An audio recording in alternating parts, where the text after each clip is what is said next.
तो hello my dear friends, कैसे हैं आप सब। दोस्तों देखो, चैप्टर को समझने से पहले हम लोगों को सबसे पहले ये पढ़ना बहुत जरूरी होता है कि टॉपिक इंपॉर्टेंट कितना है। एक ऐसी ही सीरीज अब आप लोगों के सामने है जिस सीरीज के अंदर हम छोटे छोटे पॉइंट्स जो एग्जैक्टली कभी कभी हम देखते हैं यार ये कैसे होगा, यार ये सच में ऐसा हो सकता है, उन्हीं सब पॉइंट्स के बारे में हम डिस्कस करने वाले हैं। मैं आपसे बात कर रहा हूं माइंड मैप सीरीज के बारे में, यानी कि दिमाग के अंदर इसको ऐसे बैठाना है कि वापस कभी इधर उधर जाए नहीं है। पता है आप में से बहुत सारे बच्चे ये बोलेंगे हर्षित सर एनसीईआरटी में तो ये वाला डायग्राम है नहीं, तो हमें क्या ये डायग्राम याद करना है, बनाना जरूरी है। तो हेलो माय डियर फ्रेंड्स, कैसे हैं आप सब। बहुत ही अच्छे होंगे। मैं हर्षित ठकुरिया पीडब्ल्यू से आप सभी लोगों का बहुत बहुत वेलकम कर रहा हूं दोस्त। और मेरे ख्याल से पढ़ाई वढ़ाई आप लोगों की बहुत ज्यादा अच्छी चल रही होगी। पढ़ाई के बीच में दोस्तों एक चीज ना हमेशा हम लोग मिस करते हैं, और वो क्या, जैसे लेक्चर कंप्लीट हो जाता है तो हमें एक ऐसा आउटव्यू चाहिए होता है उस लेक्चर का जिससे वो लेक्चर कंप्लीट लेक्चर हमें बहुत सही क्रिस्प मेथड में समझ में भी आ जाए, और उसके अंदर से अगर कोई पॉइंट हमें डिस्कस करना भी है तो हम बहुत अच्छे से डिस्कस भी कर सके। एक ऐसी ही सीरीज अब आप लोगों के सामने है जिस सीरीज के अंदर हम छोटे छोटे पॉइंट्स जो एग्जैक्टली कभी कभी हम देखते हैं यार ये कैसे होगा, यार ये सच में ऐसा हो सकता है, उन्हीं सब पॉइंट्स के बारे में हम डिस्कस करने वाले हैं। Got it. तो सबसे पहली खास बात दोस्तों देखो, चैप्टर को समझने से पहले हम लोगों को सबसे पहले यह पढ़ना बहुत जरूरी होता है कि टॉपिक इंपॉर्टेंट कितना है। नो डाउट अगर सेल के बारे में बात करो तो ये एक ऐसा चैप्टर है जिस चैप्टर में से 2 4 5 क्वेश्चन तो हमेशा आते हैं।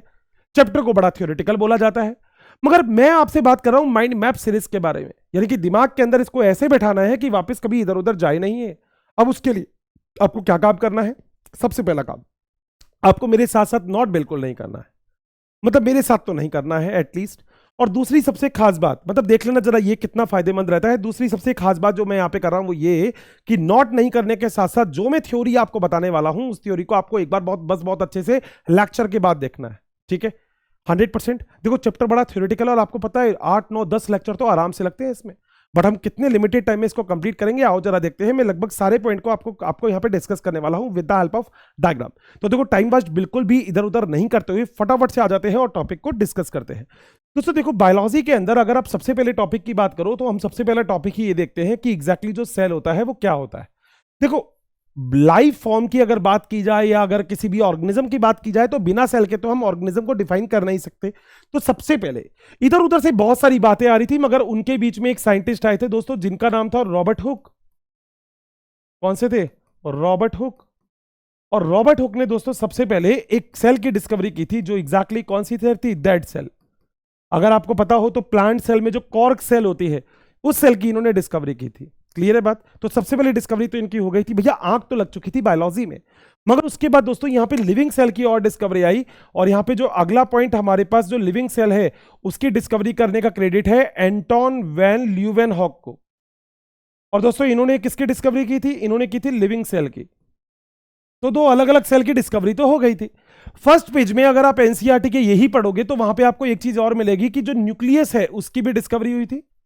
और दोस्तों न्यूक्लियस की डिस्कवरी एक साइंटिस्ट ने की थी जिनका नाम था रॉबर्ट ब्राउन। क्या नाम था? Robert brown. तो ये 3 डिस्कवरी हम लोग लगभग लगभग पढ़ लेते हैं। 1831 के आसपास न्यूक्लियस की डिस्कवरी थी, 1665 के आसपास सेल की डिस्कवरी थी। बोलो क्या मेरा पॉइंट क्लियर है? 100% यहां तक पॉइंट क्लियर? आगे चल सकते हैं? अब सुनो बेटा, सेल की डिस्कवरी के बाद सबसे बड़ा इंपॉर्टेंट चीज ये है, मतलब दिमाग में ये वाला पॉइंट आता है कि यार आखिर सेल कहेंगे किसको।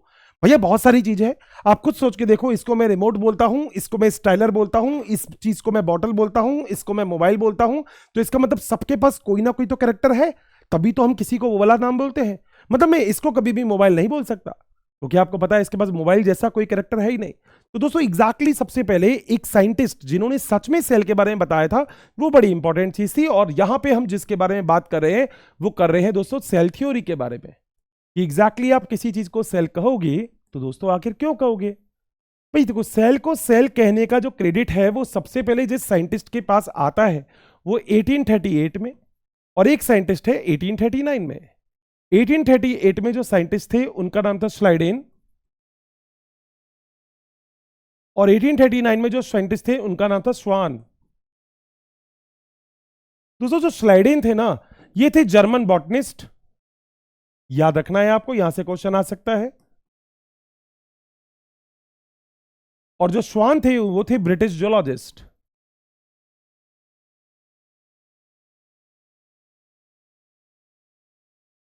बोलो बात है। इन दोनों ने सेल का डिस्कवरी किया। इनफैक्ट अगर देखा जाए ना तो यहां पर जो श्वान थे दोस्तों ये ज्यादा इंपॉर्टेंट थे, क्योंकि इन्होंने दो चीज के बारे में बताया है। इन्होंने बोला एक लेयर प्रेजेंट होती है outside the cell, layer outside cell, और जो लेयर इन्होंने दोस्तों सेल के बाहर बताई थी ना एग्जैक्टली वो कौन क्या चीज थी दोस्तों, वो थी प्लाज्मा मेम्ब्रेन या सेल मेम्ब्रेन। बोलो बात सही है। और इन्होंने दोस्तों एक चीज और बताई थी, इन्होंने कहा था कि भैया जो एक सेल वॉल प्रेजेंट होती है प्लांट सेल के बाहर, सेल वॉल, और सेल वॉल किसके बाहर, प्लांट सेल। तो ये दो चीजें यहां पे बताई गई थी। बोलो बात सही है। और साथ साथ एक बात जो बेसिक बोली गई वो बोली गई थी कि cell is a basic unit of life, basic unit, और सेल स्ट्रक्चरल और फंडामेंटल यूनिट है, स्ट्रक्चरल एंड फंडामेंटल यूनिट है। तो देखो मैं चाहता तो मैं थ्योरी आपको ऑलरेडी पहले से लिख के लेके आ सकता था, मगर मुझे लगता है कि अगर मैं यहां पे लिखूंगा तो वो वाली चीज ज्यादा इंप्रेसिव रहेंगी। हाँ, डायग्राम में क्योंकि बनाने में टाइम लग रहा है तो डायग्राम की कोशिश करेंगे कि डायग्राम एग्जैक्टली अपन ले आए, मगर थ्योरी का पॉइंट मैं आपके सामने क्लियर करूंगा। जाने आ जाओ बेटा, बेसिक यूनिट क्या होती है, मतलब जिससे छोटा कुछ नहीं होता, that is the basic unit. Structural और फंक्शनल यूनिट क्या होती है कि मान लो जैसा ये रूम है, इस रूम का स्ट्रक्चर किसने बनाया है, इस रूम की वॉल ने, और जैसा इसका स्ट्रक्चर बना है वैसा ही इसका फंक्शन है। जैसे सपोज करो अगर मैं इस रूम की बात करूंगा तो ये वाला जो रूम है, ये रूम की वॉल अगर मैं और पीछे कर देता हूं तो ये हॉल बन जाता है, और पास ले आता हूं तो ये स्टोर रूम बन जाता है। स्टोर रूम का वर्क अलग है, रूम का वर्क अलग है, हॉल का वर्क अलग होगा। तो सेम कंडीशन सेल की दोस्तों डिफरेंट टाइप की स्ट्रक्चर होती है, और ये बात हमने देखी भी है कि सेल एक जैसी स्ट्रक्चर की नहीं, डिफरेंट टाइप की स्ट्रक्चर की आपको सेल देखने को मिलती है। जैसे एग्जैक्टली आप देखोगे तो आपके वहां पे नर्व सेल के बारे में बता रखा है, आपके वहां पे एग्जैक्टली मीजोफिल सेल के अंदर भी क्यों सीव ट्यूब के बारे में बता रखा है, ठीक है। तो ट्रैकिड्स के बारे में बात की गई है, तो डिफरेंट टाइप की सेल्स के बारे में हम वहां पे पढ़ लेते हैं, वो सारा का सारा पॉइंट हम लोग डिस्कस कर चुके हैं। क्लियर है यहां तक बात, आगे चलते हैं। मगर दोस्तों अभी भी एक छोटे से पॉइंट में दिक्कत थी, और वो ये थी कि आखिर किसी भी सेल को आप सेल कहोगे क्यों। तो दोस्तों एक साइंटिस्ट आए थे जिन्होंने modern concept of cell theory दी थी, यानी कि मॉडर्न सेल थ्योरी। और दोस्तों मॉडर्न सेल थ्योरी जिस साइंटिस्ट ने दी थी उन साइंटिस्ट का नाम था रुडोल्फ विर्चो। क्या नाम था, रुडोल्फ विर्चो। और दोस्तों रुडोल्फ विर्चो ने जो बोला था वो एक लाइन बोली थी, दैट लाइन इज ओमनिस सेलुला ई सेलुला, ओमनिस सेलुला ई सेलुला। इसका सीधा सा मतलब होता है कि एवरी न्यू सेल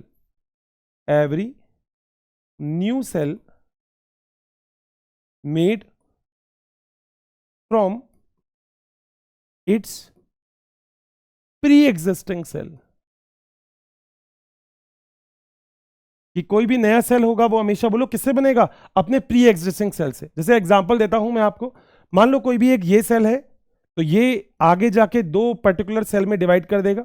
या फिर दोस्तों अगर मैं आपसे ये कहता हूं तो आप मेरे को फटाफट से बताना कि इनमें से कौन सा वाला डायग्राम ज्यादा आपको सही लग रहा है। दोस्तों मैंने दो डायग्राम आपको बनाए हैं, और इन दोनों डायग्राम के बारे में हम जरा देख लेते हैं। देखो ये वाला एक सेल तो डिवाइड कर गया, दो सेल, बोलो बात सही है। इसे बोलेंगे न्यू सेल, इसे बोलेंगे प्री एग्जिस्टिंग सेल, सही बात। ये वाली देख लो, ये दोनों की दोनों कौन सी सेल है, न्यू सेल, ठीक है। तो यहां से जाके दो सेल में डिवाइड हुआ, ठीक है। मगर यहां पे मैं एक पॉइंट लिख रहा हूं जिसका नाम है ग्रोथ, और यहां पे जो मैं पॉइंट लिख रहा हूं उसका नाम है डिवीजन, और दोस्तों यहां पे भी मैं लिख देता हूं डिवीजन। अब जरा मुझे एक बात बताओ बहुत ही बढ़िया तरीके से, अगर आप बता सकते हैं तो, ये दो डायग्राम मैंने आपको अलग अलग बना रखे हैं, डायग्राम नंबर ए और डायग्राम नंबर बी। आपको क्या लगता है कि इन दोनों में से कौन सा डायग्राम सही है। दोस्तों आई एम 100% श्योर कि आप यहाँ पे कहेंगे हर्षित सर हमें तो दोनों ही सही लग रहे हैं अगर हम डायग्राम की बात करें तो, मगर आप सच में बताओ कि आपको क्या लगता है इन दोनों में से कौन सा डायग्राम आपको ज्यादा सही लगता है। इस diagram number A is right और बी इज राइट। दोस्तों मेरे ख्याल से आप डायग्राम नंबर बी की तरफ जाना ज्यादा पसंद करेंगे। उसका रीजन है क्योंकि डायग्राम नंबर ए में क्या हो रहा है कि कोई भी सेल डिवाइड करके दो सेल बना रही है। बिल्कुल बात सही है, रुडोल्फ विर्चो ने यही बोला था, बिल्कुल सही है, सेल थ्योरी में बिल्कुल यही बात हुई थी। मगर दोस्तों आप मुझे एक बात बताओ, आप मुझे एक चीज छोटी सी बताओ, अगर आप सच में ये वाली बात सही मान रहे हैं जो कि 1855 में दी गई थी, और अगर आप मान रहे हैं कि ये वाली बात बिल्कुल सही है, तो आप ये बताओ कि हर बार जब ये वाला सेल आगे डिवाइड करेगा तो दोस्तों बनने वाला सेल तो और छोटा होगा, हर बार ये सेल आगे डिवाइड करेगा तो बनने वाला सेल तो और छोटा होगा। तो दोस्तों क्या एक टाइम ऐसा नहीं आएगा कि सेल खत्म ही हो जाएगा। तो आपको क्या लगता है क्या ये सही है? नहीं। तो याद रखना, कोई भी सेल जब कभी भी डिवीजन करेगा तो पहले ग्रोथ करेगा, फिर उसके बाद डिवीजन करेगा, और बात बिल्कुल सही है। क्योंकि देखो एक मैं एग्जांपल बहुत छोटा सा लेता हूं, एक पेरेंट है जिनके 2 बच्चे हैं और दोनों बच्चों को उन्होंने 10 बीघा लैंड है उनके पास जो उनको डिवाइड करनी है, तो उन्होंने 5 बीघा दे दिए। उसके बाद आगे वाली जो उनकी जनरेशन होगी वो 2.5 चले गई। अब धीरे धीरे करके जनरेशन में इतना ज्यादा डिवीजन हो जाएगा कि लास्ट वाली जनरेशन के पास तो बस इतनी सी लैंड ही बचेगी। वो तो कहेगा भैया पापा ने यही दिया है, इसमें लगाना पड़े इसका सब कुछ। मगर क्या ये सही है? बिल्कुल भी नहीं। इसका मतलब याद रखिएगा, कोई भी सेल अगर डिवीजन करती है तो दोस्तों डिवीजन करने से पहले वो ग्रोथ करती है और ग्रोथ के अंदर लगभग 95% तक का टाइम लगा देती है और 5% टाइम में वो डिवीजन करती है। जैसे तुम करते हो, पूरे साल तैयारी करते हो और तुम्हारा बस 3.5 या 3 आवर्स का एग्जाम होता है, सेम सेल के साथ है। सेल भी तो यही करती है, सेल भी 95% टाइम लगाती है प्रिपरेशन में और केवल 5 आवर्स में वो अपना डिवीजन कर लेती है। बताओ क्या पॉइंट क्लियर है? तो रुडोल्फ विर्चो ने एक पॉइंट तो ले लिया, एक पॉइंट क्लियर कर दिया कि आखिर ये सेल आखिर आया कहां से, अराइज कहां से हुआ। और दोस्तों अगर जो सेल अराइज है, अगर आपको वो बात पता लग गई तो नो डाउट ये modern concept of cell theory भी बिल्कुल क्लियर है। फिर तो सही बात है, क्या चला जा सकता है आगे? चलो अब आगे चलते हैं। इतना सारा पॉइंट क्लियर करने के बाद दोस्तों हम लोगों के सामने अब एक डायग्राम आता है, जो डायग्राम है ये वाला, जिसे हम बोलते हैं प्रोकैरियोटिक सेल का। देखो 2 टाइप की सेल के बारे में हम बात करते हैं इस एनसीईआरटी के अकॉर्डिंग, वैसे तो कई सारे टाइप की भी हो सकती है, बट 2 टाइप की सेल बड़ी इंपॉर्टेंट है, जिसमें एक सेल है प्रोकैरियोटिक सेल, एक सेल है यूकैरियोटिक सेल। बोलो बात सही है? मेरे पीछे की तरफ आप जो सेल देख रहे हैं ये प्रोकैरियोटिक सेल का डायग्राम है। किसका डायग्राम है? प्रोकैरियोटिक सेल का, जिसे एग्जैक्टली आप बैक्टीरिया सुना है आपने, उसके बारे में बात करते हैं। अब सबसे पहला पॉइंट जो दिमाग में आना चाहिए, यार हर्षित सर एक बात तो बताओ। मैंने कहा क्या? आखिर ये प्रोकैरियोटिक सेल होती क्या है भाई, क्या चीज है आखिर ये प्रोकैरियोटिक सेल? दोस्तों प्रोकैरियोटिक सेल का मतलब एक ऐसा सेल जो cell well defined nucleus contain नहीं करता। इनकी न्यूक्लियस के बारे में हम बात बोलते हैं ना, यहां पे देखो आपकी मैंने कोई भी स्ट्रक्चर ऐसी नहीं बना रखी है, जो चीज एग्जैक्टली आप देख सकते हो। तो यहां पे वेल डिफाइंड न्यूक्लियस आपको डिसाइड नहीं होगा, and that type of cell is called as a prokaryotic cell. बोलो बात सही है? जब न्यूक्लियस ही अच्छा नहीं है तो बाकी सारे सेल ऑर्गेनल भी प्रेजेंट नहीं होंगे। मान लो तुम्हारे पास लूना है, लूना विक्की मोपेड, तो उसके अंदर जब इंजन ही अच्छा नहीं है तो तुम एसेसरीज भी नहीं लगाओगे सारी। मगर तुम्हारे पास बुलेट है, हायाबुसा है दोस्तों, तो तुम्हारी सारी एसेसरीज लगानी बनती है। बिल्कुल बोलो बात सही है? तो this is the prokaryotic cell. Bacteria के बारे में बात करते हैं, ठीक है। अब डायग्राम के अकॉर्डिंग मैं कुछ कुछ चीजें बताऊंगा जो मेरे ख्याल से आप अच्छे से सुनेंगे तो शायद सब कुछ समझ में आ जाएगा। देखो सबसे बाहरी बार दोस्तों यहां पे एक लेयर होती है जिसे हम बोलते हैं ग्लाइकोक्लेक्स। क्या बोलते हैं? ग्लाइकोक्लेक्स। सही है, आउटर मोस्ट लेयर है ये। ग्लाइकोक्लेक्स एक ऐसी लेयर होती है जो लेयर, ध्यान से सुनना, ये ग्लाइकोक्लेक्स एक ऐसी लेयर होती है जो बैक्टीरिया की आउटर लेयर है। ये 2 टाइप की हो सकती है। अगर मैं एग्जैक्टली आपसे ग्लाइकोक्लेक्स की बात करता हूं ना दोस्त, तो ये जो ग्लाइकोक्लेक्स होता है हम बोलते हैं कि ये 2 टाइप की हो सकती है। देखो कौन कौन से टाइप की हो सकती है हम अभी यहां पे डिस्कस कर लेते हैं। आ जाते हैं, चलते हैं जरा। देखो दोस्तों ग्लाइकोक्लेक्स 2 टाइप की हो सकती है। तो अगर हम ग्लाइकोक्लेक्स की बात करें तो दोस्तों ये 2 टाइप की, 2 टाइप ऑफ ग्लाइकोक्लेक्स आर, 2 टाइप की लेयर हो सकती है। या तो अगर ये टफ होगी, थोड़ी सी रिजिड होगी, ठीक है, या फिर ये स्मूथ होगी, थोड़ी सी फ्लेक्सिबल होगी। अगर ये रिजिड होती है तो उसे हम बोलते हैं कैप्सूल, और अगर ये टफ होती है तो उसे हम बोलते हैं स्लाइम लेयर। बस ये 2 चीज याद रखना। अगर ये रिजिड है तो बोलो क्या बोलेंगे? कैप्सूल। मगर अगर ये टफ है तो क्या बोलेंगे? Slime layer. मतलब अगर ये रिजिड है और अगर स्मूथ है तो क्या बोलेंगे? Slime layer. बताओ क्या दोनों पॉइंट क्लियर है? 100% क्या चला जा सकता है? ठीक है, ये तो सबसे पहले ग्लाइकोक्लेक्स की बात हो गई। ग्लाइकोक्लेक्स के अंदर की तरफ दोस्तों एक और लेयर होती है, that layer is called as a cell wall. और जो सेल वॉल होती है वो बनी होती है पेप्टिडोग्लाइकेन से। इसकी सेल वॉल बनी होती है, जो सेल वॉल होती है वो बनी होती है पेप्टिडोग्लाइकेन। बोलो बात सही है? और अंदर की तरफ एक चीज और होती है जिसे हम बोलते हैं सेल मेम्ब्रेन। और सेल मेम्ब्रेन जो होता है वो मेरे ख्याल से आप सभी लोगों को पता होना चाहिए। जो सेल मेम्ब्रेन होता है वो सबसे इंपॉर्टेंट है, सबसे खास है। क्यों? क्योंकि ये लाइपोप्रोटीन यानी कि लिपिड और प्रोटीन का बना होता है। सही है, आगे चलते हैं दोस्तों। अंदर की तरफ यहां पे एमआरएनए होता है। एमआरएनए के ऊपर बहुत सारे राइबोसोम लगे होते हैं। That structure is called as a polysome या पॉलीराइबोसोम। और ये पॉलीजोम या पॉलीराइबोसोम क्या काम करता है? ये प्रोटीन बनाने का काम करता है। क्योंकि जो एमआरएनए होता है वो खुद भी प्रोटीन बनाता है, मगर राइबोसोम के साथ मिलकर। तो राइबोसोम प्रोटीन फैक्ट्री होती है, तो that structure is called as a polysome या पॉलीराइबोसोम। अगला पॉइंट, अंदर यहाँ पे सब जगह साइटोप्लाज्म प्रेजेंट है, नो डाउट आपको पता है। यहाँ पे अंदर की तरफ दोस्तों 2 टाइप के जेनेटिक मटेरियल होंगे। जो एक जेनेटिक मटेरियल होगा उसे हम बोलते हैं न्यूक्लियोइड या जीनोफोर, या इसे हम फॉल्स क्रोमोसोम भी कहते हैं। मतलब ये नेकेड होता है एक तरह से, इसके ऊपर देखो कोई कवरिंग नहीं है, कुछ भी नहीं है। तो this is the exactly this is called as a nucleoid या जीनोफोर। मगर एक और एक्स्ट्रा जेनेटिक मटेरियल होता है बैक्टीरिया के अंदर, and that genetic material is called as a plasmid, extra chromosomal genetic material. और याद रखना, एक बैक्टीरिया के अंदर जितने प्लाज्मिड प्रेजेंट होते हैं उसे ही हम उसका बोलते हैं कॉपी नंबर। क्या बोलते हैं? Copy number. तो अगर बैक्टीरिया के अंदर 5 प्लाज्मिड है तो कॉपी नंबर 5 है, बैक्टीरिया के अंदर 10 प्लाज्मिड है तो कॉपी नंबर 10 है। बताओ क्या यहां तक ये वाला पॉइंट क्लियर है? आगे दोस्तों, बैक्टीरिया के अंदर की तरफ ऐसे आपको फोल्डिंग दिखती है, और ये जो आपको स्पेशल स्ट्रक्चर दिखती है, that special structure is called as a mesosome. Inner folding है, प्लाज्मा मेम्ब्रेन के अंदर से फोल्ड है। और पता है इसका काम क्या होगा? जैसे बैक्टीरिया के अंदर माइटोकॉन्ड्रिया तो होता नहीं, मगर दोस्तों एनर्जी तो चाहिए, तो ये एनर्जी बनाता है। बैक्टीरिया को अगर एंजाइम सिंथेसाइज करते हैं तो ये एंजाइम बैक्टीरिया के रेस्पिरेशन में भी हेल्प करती है। अंदर की तरफ का सरफेस एरिया भी ये इंक्रीज कर रही है। बैक्टीरिया जब 2 बैक्टीरिया में डिवाइड होगा तो जेनेटिक मटेरियल को दोनों बैक्टीरिया सेल में ट्रांसफर करने का काम भी यही करेगी, यानी कि इसके काम बहुत सारे हैं।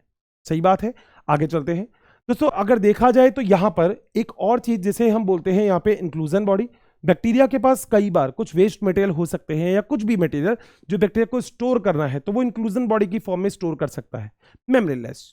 मतलब देखा जाए तो देखो, बैक्टीरिया में मेम्ब्रेन से बना हुआ तो कुछ भी नहीं होगा, ठीक है। मेम्ब्रेनलेस सेल ऑर्गेनल होते हैं इसमें। मतलब आप कह सकते हो कि सारे सेल ऑर्गेनल एब्सेंट है, केवल एक सेल ऑर्गेनल प्रेजेंट है, that is called as a ribosome. और राइबोसोम आपको पता है प्रोटीन फैक्ट्री है, मगर यहाँ पे बैक्टीरिया में 70S टाइप के राइबोसोम मिलते हैं। कैसे मिलते हैं?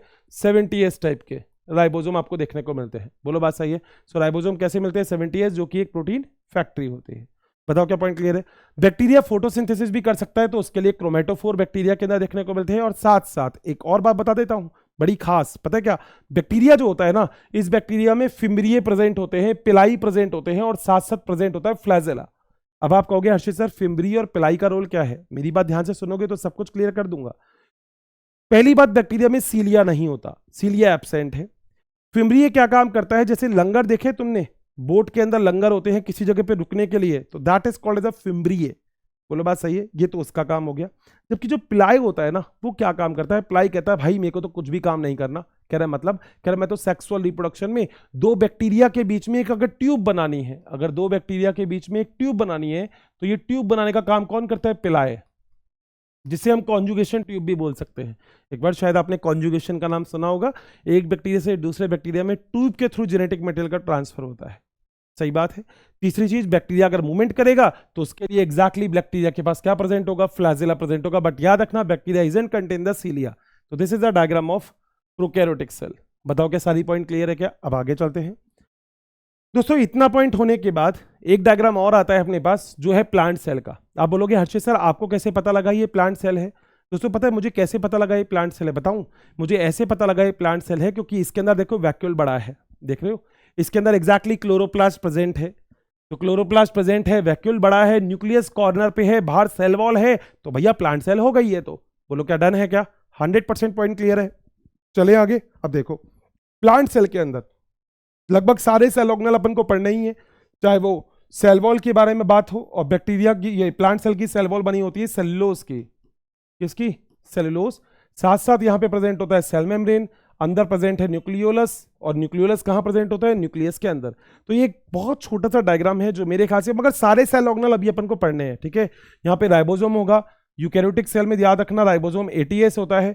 जेनेटिक मटेरियल होगा प्लांट सेल के पास, जो क्या होगा? उसका डीएनए होगा। एंडोप्लाज्मिक रेटिकुलम भी अभी हम पढ़ेंगे क्या होता है। गोल्जी बॉडी, मतलब बहुत ही इंपॉर्टेंट प्लांट सेल में, मगर याद रखना प्लांट सेल में Golgi body is known as a dictyosomes, तो वो हम इसको बोल देते हैं। साथ साथ माइटोकॉन्ड्रिया भी होगा, छोटी छोटी माइक्रोबॉडीज भी इसके अंदर प्रेजेंट होगी। Smooth endoplasmic reticulum, rough endoplasmic reticulum, दोनों एंडोप्लाज्मिक रेटिकुलम आपको देखने को मिलेगी। सेम आप एक डिफरेंस दे सकते हैं एनिमल सेल का। तो एक सामने एक और डायग्राम है दोस्तों आप लोगों के सामने, जो एग्जैक्टली है एक एनिमल सेल का डायग्राम। और एनिमल सेल के अंदर क्या क्या चीज होती है लगभग आप देख सकते हैं। क्लोरोप्लास्ट नहीं होगा, देखो इसमें वैक्यूल इसमें एब्सेंट या स्मॉल होती है तो आपको वैक्यूल नहीं दिख रही। न्यूक्लियस आपको सेंट्रलाइज दिख रहा है, देखो दिख रहा है क्या सब कुछ। ऊपर की तरफ फिंगर लाइक प्रोजेक्शन दिख रहे हैं जिसे हम माइक्रोविलीज बोल रहे हैं। बट एक बात बताऊं, सेल वॉल नहीं है इसके पास। फेयर एंड हैंडसम कहां लगाओगे अगर इसके अंदर सेल वॉल ही होगी तो? बताओ क्या पॉइंट क्लियर है? यहां तक कैसी भी कोई भी दिक्कत किसी को भी तो आप लोग बता सकते हो। डन कर दे? बताओ भाई। तो यहां तक क्या पॉइंट बिल्कुल अच्छे से क्लियर है? मतलब मेरे ख्याल से लगभग ये वाली बात बिल्कुल अच्छे से पॉइंट टू पॉइंट क्लियर हो गई होगी कि एग्जैक्टली प्लांट सेल और एनिमल सेल क्या होते हैं। अच्छा, यहां से क्वेश्चन बनता है तो प्लांट और एनिमल सेल के बीच में डिफरेंस है तो कोई ज्यादा बड़ा अच्छा क्वेश्चन नहीं बनता। मगर बैक्टीरिया की वजह से बहुत अच्छा क्वेश्चन बन सकता है, जो मैंने आपको ये वाला डायग्राम बनाया। पता है आप में से बहुत सारे बच्चे ये बोलेंगे हर्षी सर एनसीईआरटी में तो ये वाला डायग्राम है नहीं, तो हमें क्या ये डायग्राम याद करना है, बनाना जरूरी है? दोस्त देखो, थ्योरी से बचना है ना तो डायग्राम इज इंपॉर्टेंट। और ये केवल एक जगह पे नहीं, आपको एक जगह पे और भी डिस्कस करना है। अगर आप लोग समझते हैं तो आप लोगों को जब बायोलॉजिकल क्लासिफिकेशन पढ़ना है तो वहां पे भी यही as it is same to same diagram आपको देखना पड़ेगा। तो क्या मेरा पॉइंट क्लियर है? क्या सभी लोगों को क्लियर है? सबसे आउटर लेयर कौन सी होगी? ग्लाइकोक्लेक्स। उसके अंदर की तरफ कौन सी होगी? Cell wall. उसके अंदर की तरफ क्या होगी? Cell membrane. क्या सभी लोगों को क्लियर है कि बैक्टीरिया के अंदर चारों तरफ क्या प्रेजेंट होता है? That is a fimbriae pili. Fimbriae क्या काम करेंगे? होस्ट से अटैच करने का काम करेंगे, उसको हिलने डुलने नहीं देंगे, जबकि प्लाई कॉन्जुगेशन ट्यूब बनाने का काम करेंगे। फ्लैजिला जो होता है वो एक जगह से दूसरी जगह इसको जाने के अंदर, स्विम करने के अंदर हेल्प देने का काम करता है। यहाँ पे पॉलीजोम या पॉलीराइबोसोम होते हैं जिसमें एमआरएनए मैसेंजर आरएनए के ऊपर बहुत सारे 70s राइबोसोम जुड़े रहते हैं। बैक्टीरिया के अंदर माइटोकॉन्ड्रिया नहीं होता, मगर मीजोसोम होता है जो बैक्टीरिया में वर्क एज अ माइटोकॉन्ड्रिया की तरह काम करता है। बैक्टीरिया में दो जेनेटिक मटेरियल होते हैं, जिसमें एक जेनेटिक मटेरियल को हम प्लाज्मिड बोलते हैं, जबकि एक जेनेटिक मटेरियल न्यूक्लियोइड या जीनोफोर होता है। अगर कभी कोई पूछता है कि important genetic material, main genetic material कौन सा है, दैट इज अ न्यूक्लियोइड। ये हो नहीं हो बैक्टीरिया को इतना फर्क नहीं पड़ रहा, मगर वो होना चाहिए। बोलो क्या मेरा पॉइंट यहां तक क्लियर है? चलें आगे, आ जाओ बेटा। अब अगली चीज अगर हम यहां पे बात करेंगे तो देखो एक और छोटी सी चीज के बारे में बात की जा सकती है, and that is called as a cell membrane. अब जरा ये वाला पॉइंट भी देख लेते हैं, इंपॉर्टेंट है दोस्तों। बात है किसके बारे में? सेल मेम्ब्रेन के बारे में। दोस्तों सेल मेम्ब्रेन का जो मॉडल दिया गया था ना, वो दिया गया था 1972 में, और जिस साइंटिस्ट ने दिया था वो था सिंगर और निकोलसन, जो गाना गाते गाते निकल लिए। तो इनका नाम था सिंगर जो गाना गा रहे थे, और निकोलसन निकल लिए थे। तो इन्होंने दिया था फ्लूइड मोज़ेक मॉडल। बोलो बात सही है। सेल मेम्ब्रेन का मॉडल दिया था, क्या नाम था? Fluid mosaic model. डन है। वेल एक्सेप्टेड मॉडल था दोस्तों ये। क्या था? Well accepted model. इससे ज्यादा एक्सेप्टेड मॉडल और कोई था ही नहीं, तो वेल एक्सेप्टेड मॉडल था ये, जिसे हम बोलते हैं फ्लूइड मोज़ेक मॉडल। और सबसे बड़ी खास बात इसमें जो सेल मेम्ब्रेन बनी होती है वो बनी होती है प्रोटीन की, और सेल मेम्ब्रेन जो बनी होती है वो बनी होती है लिपिड की। तो इन्होंने आरबीसी की मेम्ब्रेन के बारे में यहाँ पे एनसीईआरटी में लिखा हुआ है, जिसमें 52% तो प्रोटीन होता है और 40% लिपिड होती है। बताओ क्या पॉइंट क्लियर है? और ये किसमें? ये है आरबीसी के अंदर। सही है दोस्तों। एनसीईआरटी ये बोलती है कि अगर आप इसमें सेल मेम्ब्रेन की बात करो तो सेल मेम्ब्रेन में जो लिपिड प्रेजेंट होता है ना, लिपिड, ये लिपिड जो होता है वो होता है फॉस्फोलिपिड। बोलो कौन सा लिपिड होता है? फॉस्फोलिपिड। ये तो लिपिड होता है अपना। बोलो बात सही है। और दूसरी कुछ पॉइंट यहां पे इंपॉर्टेंट है, वो क्या? अगर फॉस्फोलिपिड की बात करोगे तो दोस्तों ऐसा होता है फॉस्फोलिपिड, ऐसा। इसमें जो ऊपर की तरफ आपको दिख रहा है ना ये राउंड वाला, इसे तो हम बोलते हैं हेड, जो कि वाटर से लव करता है, तो that is called as a hydrophilic.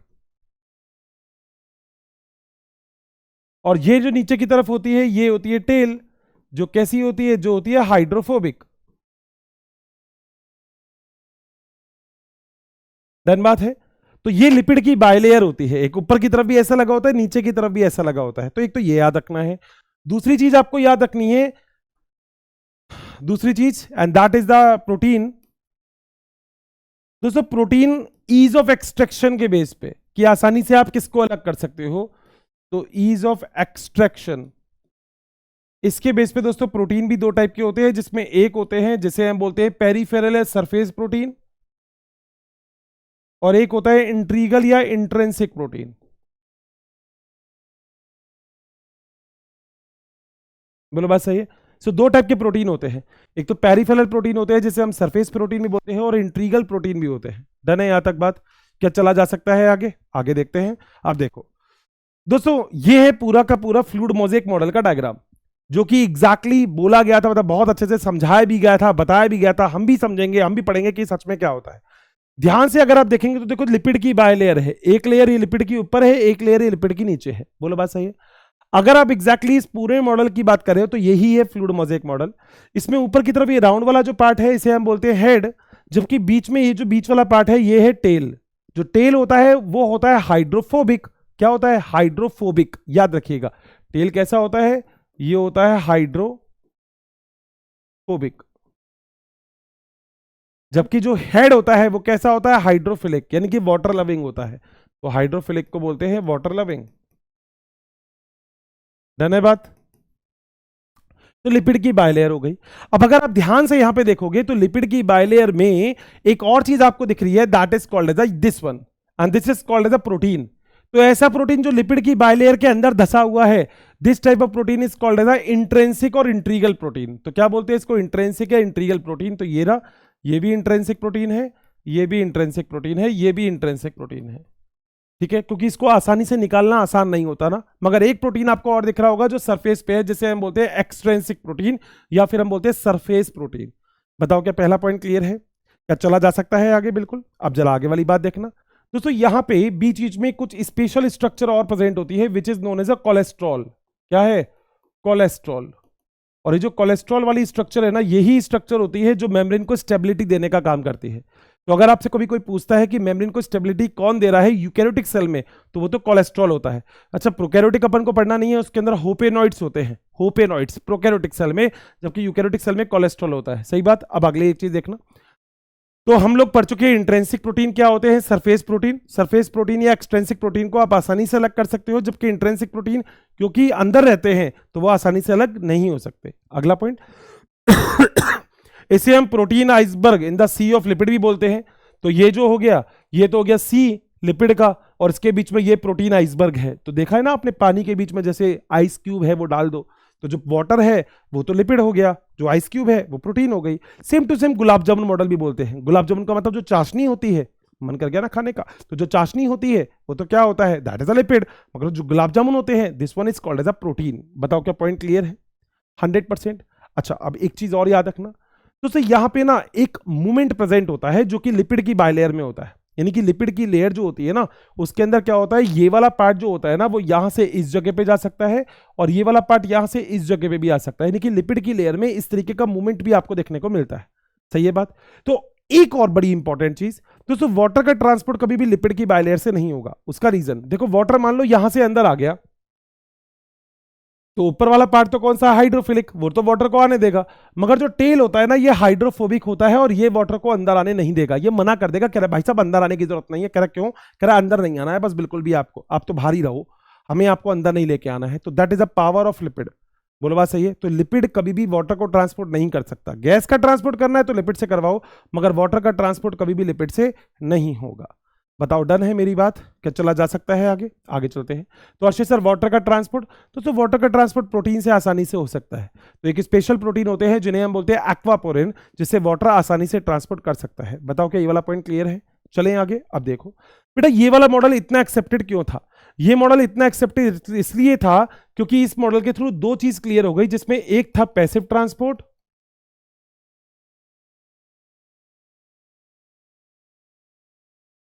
जबकि एक जो ट्रांसपोर्ट है उसका नाम है एक्टिव ट्रांसपोर्ट। ये ट्रांसपोर्ट के दो टाइप है, पैसिव ट्रांसपोर्ट और एक्टिव ट्रांसपोर्ट। क्या होता है वो समझ लेंगे जरा एक बार। फिसल पट्टी पे झूले हो ना, बस तो बस काम हो गया। देखो, कोई भी चीज अगर अपनी हाई कंसंट्रेशन से अगर अपनी लो कंसंट्रेशन की तरफ जा रही है, तो दोस्तों ये पैसिव ट्रांसपोर्ट है। आप ऊपर से नीचे आ रहे हो, ठीक है, आप मान लो नीचे से ऊपर गए 4th फ्लोर पे और खिड़की खोली और ऊपर से नीचे आ गए, तो जब हाई टू लो आओगे तो बेटा एनर्जी नहीं लगेगी। एनर्जी नहीं लगेगी तो पैसिव ट्रांसपोर्ट, यहां पे कोई भी एनर्जी नहीं लगती। बोलो बात सही है। जबकि एक्टिव ट्रांसपोर्ट, जब कोई भी चीज low concentration to high concentration पे चलती है, तो बोलो कौन सा ट्रांसपोर्ट होता है, this is called as active transport. तो एक्टिव ट्रांसपोर्ट में दोस्तों एनर्जी लगती है, जबकि पैसिव में एनर्जी नहीं लगती है। बताओ क्या एक पॉइंट क्लियर हो गया? अपनी एनसीईआरटी पैसिव ट्रांसपोर्ट का एक एग्जांपल बोलती है, that is Na+K+ pump. Sodium potassium जो पंप होता है, ये बढ़िया एग्जांपल है इसका। जबकि जो पैसिव ट्रांसपोर्ट होता है उसको दो तरीके से एक्सप्लेन करती है, जिसमें एक टर्म का नाम तो होता है ऑस्मोसिस, जबकि एक और टर्म होती है जिसे हम बोलते हैं डिफ्यूजन। तो दो अलग अलग टर्म होती है, ऑस्मोसिस और डिफ्यूजन। डिफ्यूजन, ऑस्मोसिस क्या होता है, वाटर का उसका हाई कंसंट्रेशन से लो कंसंट्रेशन में एसपीएम के थ्रू जाना, दैट इज द ऑस्मोसिस। जबकि गैस के पार्टिकल हाई टू लो जाएंगे तो वो डिफ्यूजन है। ये दोनों के दोनों, चाहे वो ऑस्मोसिस हो चाहे वो डिफ्यूजन हो, दोनों के दोनों बोलो किसके पार्ट हैं, दोनों के दोनों टाइप है पैसिव ट्रांसपोर्ट के। और पैसिव ट्रांसपोर्ट में भी एनर्जी नहीं लगती। एनर्जी बोलो किसमें लगती है, active transport. A for active और ए फॉर एटीपी। सुना है एटीपी, एडिनोसिन ट्राइफॉस्फेट, एनर्जी होती है ये सेल के लिए। बेटा सेल को एनर्जी चाहिए तो ये थोड़ी पावर प्लग में ऐसे हाथ देगा चार्ज हो गया, नहीं ना बेटा, तो एनर्जी है ये, तो याद रखना। पैसिव ट्रांसपोर्ट वो ट्रांसपोर्ट होता है जो एग्जैक्टली एनर्जी की रिक्वायरमेंट नहीं रखता है, जबकि एक्टिव ट्रांसपोर्ट में एनर्जी की रिक्वायरमेंट होती है। Active transport low concentration to high concentration जाता है। एग्जांपल एक्टिव ट्रांसपोर्ट का सोडियम पोटेशियम पंप, आप जुलॉजी के अंदर डिटेल से पढ़ लोगे इसको। पैसिव ट्रांसपोर्ट में हाई टू लो कंसंट्रेशन जाती है, यहां पे एनर्जी की रिक्वायरमेंट नहीं होती है। और इसके दो पार्ट होते हैं, osmosis of diffusion.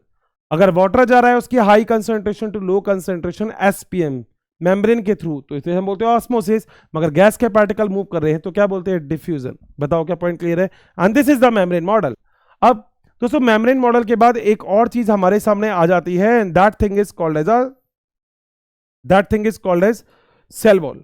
But cell wall से पहले मैं आपको एक छोटी सी चीज और पढ़ाने वाला हूं, जो है ये। दोस्तों मेम्ब्रेन इतनी इंपॉर्टेंट होती है क्योंकि मेम्ब्रेन आपका अब देखा जाए तो ऐसे दिखती है कि इसका फ्लूइड नेचर होता है। ये कुछ ऐसी होती है जो थोड़ी सी फ्लेक्सिबल होती है, तो इसकी वजह से देखो क्या क्या काम करती है। मेम्ब्रेन हेल्प करती है किसके अंदर, ग्रोथ के अंदर। मेम्ब्रेन हेल्प करती है किसमें, इंटरसेलुलर जंक्शन, दो सेल के बीच में आपस में आसानी से चीजें ट्रांसपोर्ट करने के लिए भी मेम्ब्रेन बहुत इंपॉर्टेंट होती है। मेम्ब्रेन सिक्रिएशन करने में हेल्प करती है, कोई भी पार्टिकल बाहर सिक्रिएट हो सकता है, क्योंकि अगर मान लो मेम्ब्रेन टफ होती तो दोस्तों ऐसे ऐसे होती ना तो मेम्ब्रेन टूट जाती, तो मेम्ब्रेन तो सॉफ्ट होती है। बिल्कुल बात सही है। अगला, मेम्ब्रेन जो होता है वो सेल डिवीजन में भी हेल्प करती है, एक सेल दो सेल में डिवाइड हो सकती है तो उसके लिए भी मेम्ब्रेन इंपॉर्टेंट। और साथ साथ मेम्ब्रेन एंडोसाइटोसिस कर सकती है। एंडोसाइटोसिस का मतलब होता है सेल ईटिंग, जब सेल कुछ खाती है तो उसे एंडोसाइटोसिस बोलते हैं। तो दोस्तों सेल ईटिंग के अंदर भी बहुत ही इंपॉर्टेंट रोल किसका होता है, एंडोसाइटोसिस का। बताओ क्या ये दोनों पॉइंट क्लियर हैं अच्छे से? कोई भी कैसी भी दिक्कत है यहां तक नहीं है? आ जाओ आगे बेटा। अगला एक और चीज अब हम यहां पे पढ़ रहे हैं जिसे हम बोलते हैं सेल वॉल। क्या बोलते हैं, सेल वॉल। अब पहले थोड़ी सी बात सेल वॉल के बारे में देख लेते हैं। सेल वॉल क्या होती है? सेल वॉल जो होती है ना, ये सेल मेम्ब्रेन के बाहर होती है, ठीक है। अलग अलग टाइप की सेल वॉल होती है आपके पास, जैसे प्लांट सेल में भी सेल वॉल होती है। प्लांट सेल में जो सेल वॉल होती है वो होती है सेलुलोज की। सेलुलोज के साथ साथ हेमी सेलुलोज भी मिल सकता है, ठीक है। साथ साथ सुवेरिन भी, पैक्टिन भी मिल सकता है आपको, प्रोटीन भी मिल सकते हैं, ये सारी चीज मिलेगी। अगर आप एनिमल के अंदर बात करेंगे तो दोस्तों एनिमल के अंदर जो सेल वॉल होती है वो एब्सेंट होती है। बिल्कुल बात सही है। अगर आप बैक्टीरिया की बात करते हो तो मैंने अभी अभी आपको बैक्टीरिया का डायग्राम बताया, और इसकी सेल वॉल जो होती है वो पेप्टिडोग्लाइकेन की होती है। पेप्टिडोग्लाइकेन आगे पढ़ाऊंगा मैं बायोलॉजिकल में कि क्या होता है ये। अगर आप यहाँ पे एल्गी की बात करते हो जो सबसे इंपॉर्टेंट है, तो इसकी सेल वॉल होती है cellulose, galactans, mannans, calcium carbonate and mineral से इंपॉर्टेंट है। और साथ साथ दोस्तों फंजाई की सेल वॉल भी आप लोग याद रखने, वो बनती है काइटिन प्लस पॉलीसेकेराइड से। तो ये सारी सेल वॉल है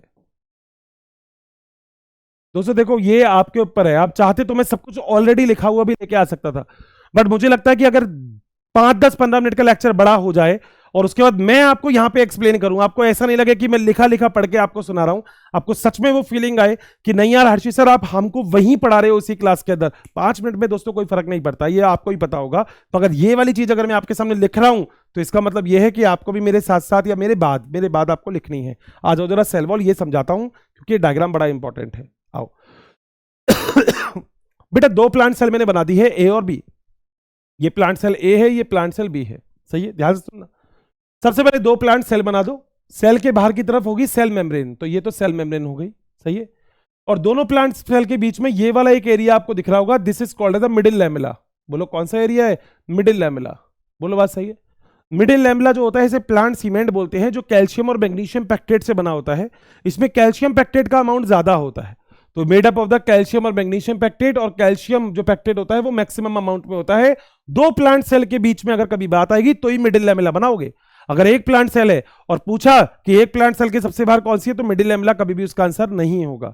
2 प्लांट सेल के बीच में ही मिडिल लैमेला प्रेजेंट होती है, सही बात। अब अगला सुनो बेटा, ये सेल मेम्ब्रेन है और बीच में मिडिल लैमेला है और उस तरफ एक सेल मेम्ब्रेन है, सही बात। अब सुनो, ये सेल मेम्ब्रेन सबसे पहले जो लेयर बनाएगी वो होगी प्राइमरी सेल वॉल। देखो दिख रही है अगर आपको ये वाली, ये वाली, ये वाली, ये वाली, देखो कौन सी सेल वॉल है, प्राइमरी सेल वॉल। इसके पीछे की तरफ जो बनेगी वो सेकेंडरी सेल वॉल होगी। तो जो सेकेंडरी सेल वॉल में सबसे पहले बनी उसका नाम S1, जो उसके बाद बनी S2, जो उसके बाद बनी S3। ध्यान से देखोगे तो ये हो गया S1, ये हो गया S2, ये हो गया S3, और ये हो गई प्राइमरी सेल वॉल। ये वाली कौन सी हो गई? Primary cell wall. सही है। तो पहले प्राइमरी सेल वॉल, फिर सेकेंडरी सेल वॉल की इसने S1 बनाई, फिर S2 बनाई, फिर S3 बनाई। सेम टू सेम कंडीशन यहां से भी, सबसे पहले प्राइमरी सेल वॉल, फिर S1 S2 S3, तो ये आपने लेयर बना दी है। अगली चीज दोस्तों, यहां पे दो प्लांट सेल को जोड़ने का भी वर्क एक स्ट्रक्चर करती है, that structure is called as a plasmodesmata. Cytoplasmic connection होता है एक प्लांट सेल और दूसरी प्लांट सेल के बीच में, ये जो स्ट्रक्चर आपको देखने को मिलती है, दिस इज द प्लाज्मोडेस्मेटा। बहुत इंपॉर्टेंट। जैसे मान लो मेरे पास फॉर एन एग्जांपल एक ये प्लांट सेल है, मेरे पास एक ये प्लांट सेल है, तो बीच में तो दोनों प्लांट सेल को कनेक्ट करने का काम करिए, दिस इज द प्लाज्मोडेस्मेटा। ये प्लाज्मोडेस्मेटा है जिसने दोनों प्लांट सेल को आपस में कनेक्ट करके रख रखा है। बताओ क्या पॉइंट क्लियर? यहां तक कोई भी दिक्कत है कैसी भी? पक्का 100%? तो यही है आपकी सेल वॉल। चलें आगे, आगे आ जाओ बेटा। अब एनसीईआरटी के अकॉर्डिंग एक और चीज भी अपन को डिस्कस करनी है, and that is the endomembrane system. Endomembrane system दोस्तों, एंडोमेम्ब्रेन सिस्टम का मतलब क्या होता है? एंडोमेम्ब्रेन सिस्टम का मतलब होता है कि एक ऐसा सिस्टम, ध्यान से सुनना, एंडोमेम्ब्रेन सिस्टम का मतलब होता है कि एक ऐसा सिस्टम, जो सिस्टम मतलब सेल के अंदर डिफरेंट टाइप के सेल ऑर्गेनल होते हैं, मगर एक ऐसा सिस्टम जो मेम्ब्रेन बाउंड भी है और जिसके वर्क आपस में कोऑर्डिनेट है। तो एंडोमेम्ब्रेन सिस्टम के जो वर्क है ना, वर्क उनके कोऑर्डिनेट है, आपस में जुड़े हुए हैं। सही है। एंडोमेम्ब्रेन सिस्टम में दोस्तों 4 सेल ऑर्गेनल हम इंक्लूड करते हैं, जिसमें एक होता है एंडोप्लाज्मिक रेटिकुलम, एक होता है गोल्जी बॉडी, एक होता है जिसे हम बोलते हैं लाइसोसोम, और एक और होता है जिसे हम बोलते हैं वैक्यूल। ये सारे के सारे, मगर ये बात भी एनसीईआरटी बोलती है कि कुछ part not include in endomembrane system. अगर आप पढ़ोगे तो वहां पे लिखा हुआ है कि नॉट इंक्लूड है एंडोमेम्ब्रेन सिस्टम में, और वो कौन कौन से दोस्तों? वो है जिसमें एक है माइटोकॉन्ड्रिया, एक है क्लोरोप्लास्ट, और एक है पेरोक्सिसोम। तो ये सारे के सारे इनके पार्ट आपस में कोऑर्डिनेट नहीं है, मतलब अलग अलग डिपार्टमेंट के लोग हैं ये सारे के सारे, मगर इन सबका डिपार्टमेंट भाइयों का एक ही है। तो this is the endomembrane system. अब चाहे वो एंडोप्लाज्मिक रेटिकुलम हो, चाहे वो गोल्जी बॉडी हो, चाहे वो लाइसोसोम हो, चाहे वो वैक्यूल हो। बताओ क्या ये वाला पॉइंट भी क्लियर है एंडोमेम्ब्रेन सिस्टम का? सबसे पहला एग्जांपल हमारे सामने आता है यहाँ पे ईआर, यानी कि एंडोप्लाज्मिक रेटिकुलम क्या होता है दोस्तों? एंडोप्लाज्मिक रेटिकुलम के लिए एक पॉइंट तो ये होती है कि ये नियर न्यूक्लियस होता है, नियर न्यूक्लियस। दूसरा पॉइंट, एंडोप्लाज्मिक रेटिकुलम जो होता है वो 2 टाइप का होता है, एक होता है आरईआर, आरईआर को बोलते हैं रफ एंडोप्लाज्मिक रेटिकुलम, रफ, ठीक है, और एक होता है एसईआर, और एसईआर को दोस्तों क्या बोलते हैं? Smooth endoplasmic reticulum. दोस्तों रफ एंडोप्लाज्मिक रेटिकुलम रफ है और स्मूथ एंडोप्लाज्मिक रेटिकुलम स्मूथ है, उसके पीछे सबसे बड़ा रीजन है, दैट इज द राइबोसोम। तो ये क्या है? ये है राइबोसोम। बोलो बात सही है क्या? अब रफ एंडोप्लाज्मिक रेटिकुलम पे राइबोसोम है, और आप सभी लोगों को पता है कि राइबोसोम प्रोटीन फैक्ट्री होती है। तो रफ एंडोप्लाज्मिक रेटिकुलम तो मुन्ना क्या बनाएगा? ये रफ एंडोप्लाज्मिक रेटिकुलम सिंथेसाइज करता है प्रोटीन को, जबकि smooth endoplasmic reticulum lipid synthesize करेगा, स्टीरॉयड हार्मोन सिंथेसाइज करेगा, स्टीरॉयड हार्मोन, ये सब का सब स्मूथ एंडोप्लाज्मिक रेटिकुलम करता है। सही बात? पक्का? रफ रफ हो गया क्योंकि उसके ऊपर राइबोसोम है, स्मूथ स्मूथ हो गया क्योंकि उसके ऊपर राइबोसोम नहीं है। प्रोटीन कौन बनाएगा? जिसके ऊपर राइबोसोम होगा। सीधी सी बात बेटा, गोलगप्पे वही तो खिलाएगा जिसके पास गोलगप्पे होंगे। गोलगप्पे ही नहीं, बताओ कैसे गोलगप्पे खिलाएगा भाई? तुम बेटा गोलगप्पे वाले के पास चले गए और कहते हो बेटा सर अंडे खिला दो, अंडे, वो कहेगा अंडे होने भी तो चाहिए। कह रहे बात तो ये भी सही है, बोलो बात सही है। और मान लो तुम कभी गोलगप्पे वाले के पास गए और उसने तुमसे पूछ लिया कि क्या खाओगे, तो तुम ये बोला चाउमीन बना दे, कह रहे चाउमीन दिख रही है, कह रहे पूछ क्यों रहा है? तो दोनों बातें सही है। सही है क्या? चलें आगे, पक्का तैयार हो? आ जाओ। तो ये तो दोनों चीज हो गई। अच्छा, नीट के एग्जाम में कभी कोई पूछे कि रफ एंडोप्लाज्मिक रेटिकुलम ज्यादा स्टेबल है? हाँ, क्यों? क्योंकि आप खुद सोचो, अगर कोई पेपर है और पेपर के ऊपर पेपर वेट रख दिया तो वो ज्यादा स्टेबल, एक के पेपर के ऊपर पेपर वेट नहीं रखा तो वो कम स्टेबल, बस इतना सा फर्क हो जाता है। ठीक है, आ जाओ बेटा। एंडोप्लाज्मिक रेटिकुलम बेटा ये रहा। अगर आप ध्यान से देख रहे हो तो न्यूक्लियस दिख रहा है आपको, न्यूक्लियस के पास में एक नेटवर्क लाइक स्ट्रक्चर दिख रही है जो है एंडोप्लाज्मिक रेटिकुलम। इसमें एक एंडोप्लाज्मिक रेटिकुलम जो न्यूक्लियस के पास में है, उसके ऊपर राइबोसोम प्रेजेंट है, तो उसे तो हम बोलते हैं रफ एंडोप्लाज्मिक रेटिकुलम। और एक एंडोप्लाज्मिक रेटिकुलम जो थोड़ी सी दूर है, उसे क्या बोलते हैं? Smooth endoplasmic reticulum. स्मूथ के ऊपर राइबोसोम नहीं है। अच्छा, अब एक बात और बताऊं, पक्का रफ एंडोप्लाज्मिक रेटिकुलम ही न्यूक्लियस के पास होगी। उसका रीजन बताऊं? क्योंकि अंदर की तरफ एक स्ट्रक्चर होती है, मेरे ख्याल से आपने को कभी सुना होगा न्यूक्लियस के अंदर, जिसे हम बोलते हैं न्यूक्लियोलस। और जो न्यूक्लियोलस स्ट्रक्चर होती है, जो न्यूक्लियोलस स्ट्रक्चर होती है, ये राइबोसोम को सिंथेसाइज करती है। तो जब राइबोसोम बनेगा तो दोस्तों यहीं से ही बाहर निकलेगा और बाहर निकलने के बाद यहीं चिपक जाएगा। तो इसलिए रफ एंडोप्लाज्मिक रेटिकुलम न्यूक्लियस के पास होगी, जबकि स्मूथ एंडोप्लाज्मिक रेटिकुलम न्यूक्लियस से दूर होगी। रीजन अब आपके सामने है, रटना नहीं है अब आपको। अब आपको कि बात तो अर्षित सर आपकी सही है, न्यूक्लियस के पास में है तो रफ हो गई। और न्यूक्लियस के पास ही रफ क्यों होगी? क्योंकि जो राइबोसोम होता है वो अंदर बन रहा है न्यूक्लियोलस में, तो यहां न्यूक्लियस से बाहर निकल के वहीं की वहीं जाके चिपक जाता है। सही है, आगे चलते हैं। चलो बेटा, एंडोप्लाज्मिक रेटिकुलम में दो एरिया है, ल्यूमिनल और एक्स्ट्रा ल्यूमिनल, ये भी समझ लेना। देखो एक्स्ट्रा ल्यूमिनल क्या है? देखो एंडोप्लाज्मिक रेटिकुलम ऐसी स्ट्रक्चर है, तो यहां पे तो आपको साइटोप्लाज्म दिखेगा। तो जिस एरिया में आपको साइटोप्लाज्म दिखेगा, यहां पे साइटोप्लाज्म दिखेगा ना, तो इसे तो बोलते हैं एक्स्ट्रा ल्यूमिनल, जहां पे साइटोप्लाज्म प्रेजेंट है। और अंदर की तरफ जो है ये जितना भी एरिया है ये है इनसाइड या ल्यूमिनल स्पेस। सही है, तो ये एंडोप्लाज्मिक रेटिकुलम। आगे चलते हैं बेटा, अगला एक और स्ट्रक्चर है जिसका नाम है गोल्जी बॉडी। बोलो कौन सा नाम है? Golgi body. बेटा गोल्जी बॉडी को प्लांट सेल में डिक्टायोसोम्स कहते हैं, मगर याद रखना गोल्जी बॉडी का अगर आपसे कभी कोई पूछे कि फॉर्मेशन कौन करता है, तो आप लोग याद रखेंगे कि गोल्जी बॉडी का फॉर्मेशन जो होता है वो होता है एसईआर के थ्रू। क्योंकि दोस्तों गोल्जी बॉडी के ऊपर राइबोसोम एब्सेंट है। ध्यान से मैं जो बोल रहा हूं वो सुनना। अगर गोल्जी बॉडी के ऊपर राइबोसोम प्रेजेंट होते, अगर गोल्जी बॉडी के ऊपर राइबोसोम प्रेजेंट होते तो वो आरईआर से बनती, मगर गोल्जी बॉडी के ऊपर तो राइबोसोम एब्सेंट है, तो वो किससे बनती है? SER, smooth endoplasmic reticulum. सही है मेरी बात? चल सकते हैं दोस्तों। गोल्जी बॉडी जो होती है ना, इसका बेसिक काम ट्रांसपोर्ट करने का होता है, that's why this is called as a transporter of the cell, transporter. और साथ साथ ही दोस्तों इसको बोलते हैं middleman of the cell. बोलो क्या बोलते हैं? इसको बोलते हैं मिडिल मैन।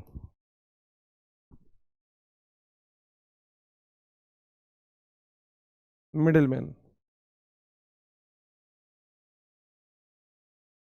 बोलो बस है। गोल्जी बॉडी दोस्तों ग्लाइकोप्रोटीन और ग्लाइकोलिपिड बनाने का काम करता है। ग्लाइकोप्रोटीन बनाता है ये, और ये ग्लाइकोलिपिड बनाता है। ग्लाइकोप्रोटीन बनाने के प्रोसेस को हम बोलते हैं ग्लाइकोसाइलेशन, और ग्लाइकोलिपिड बनाने के प्रोसेस को हम बोलते हैं ग्लाइकोसिडेशन।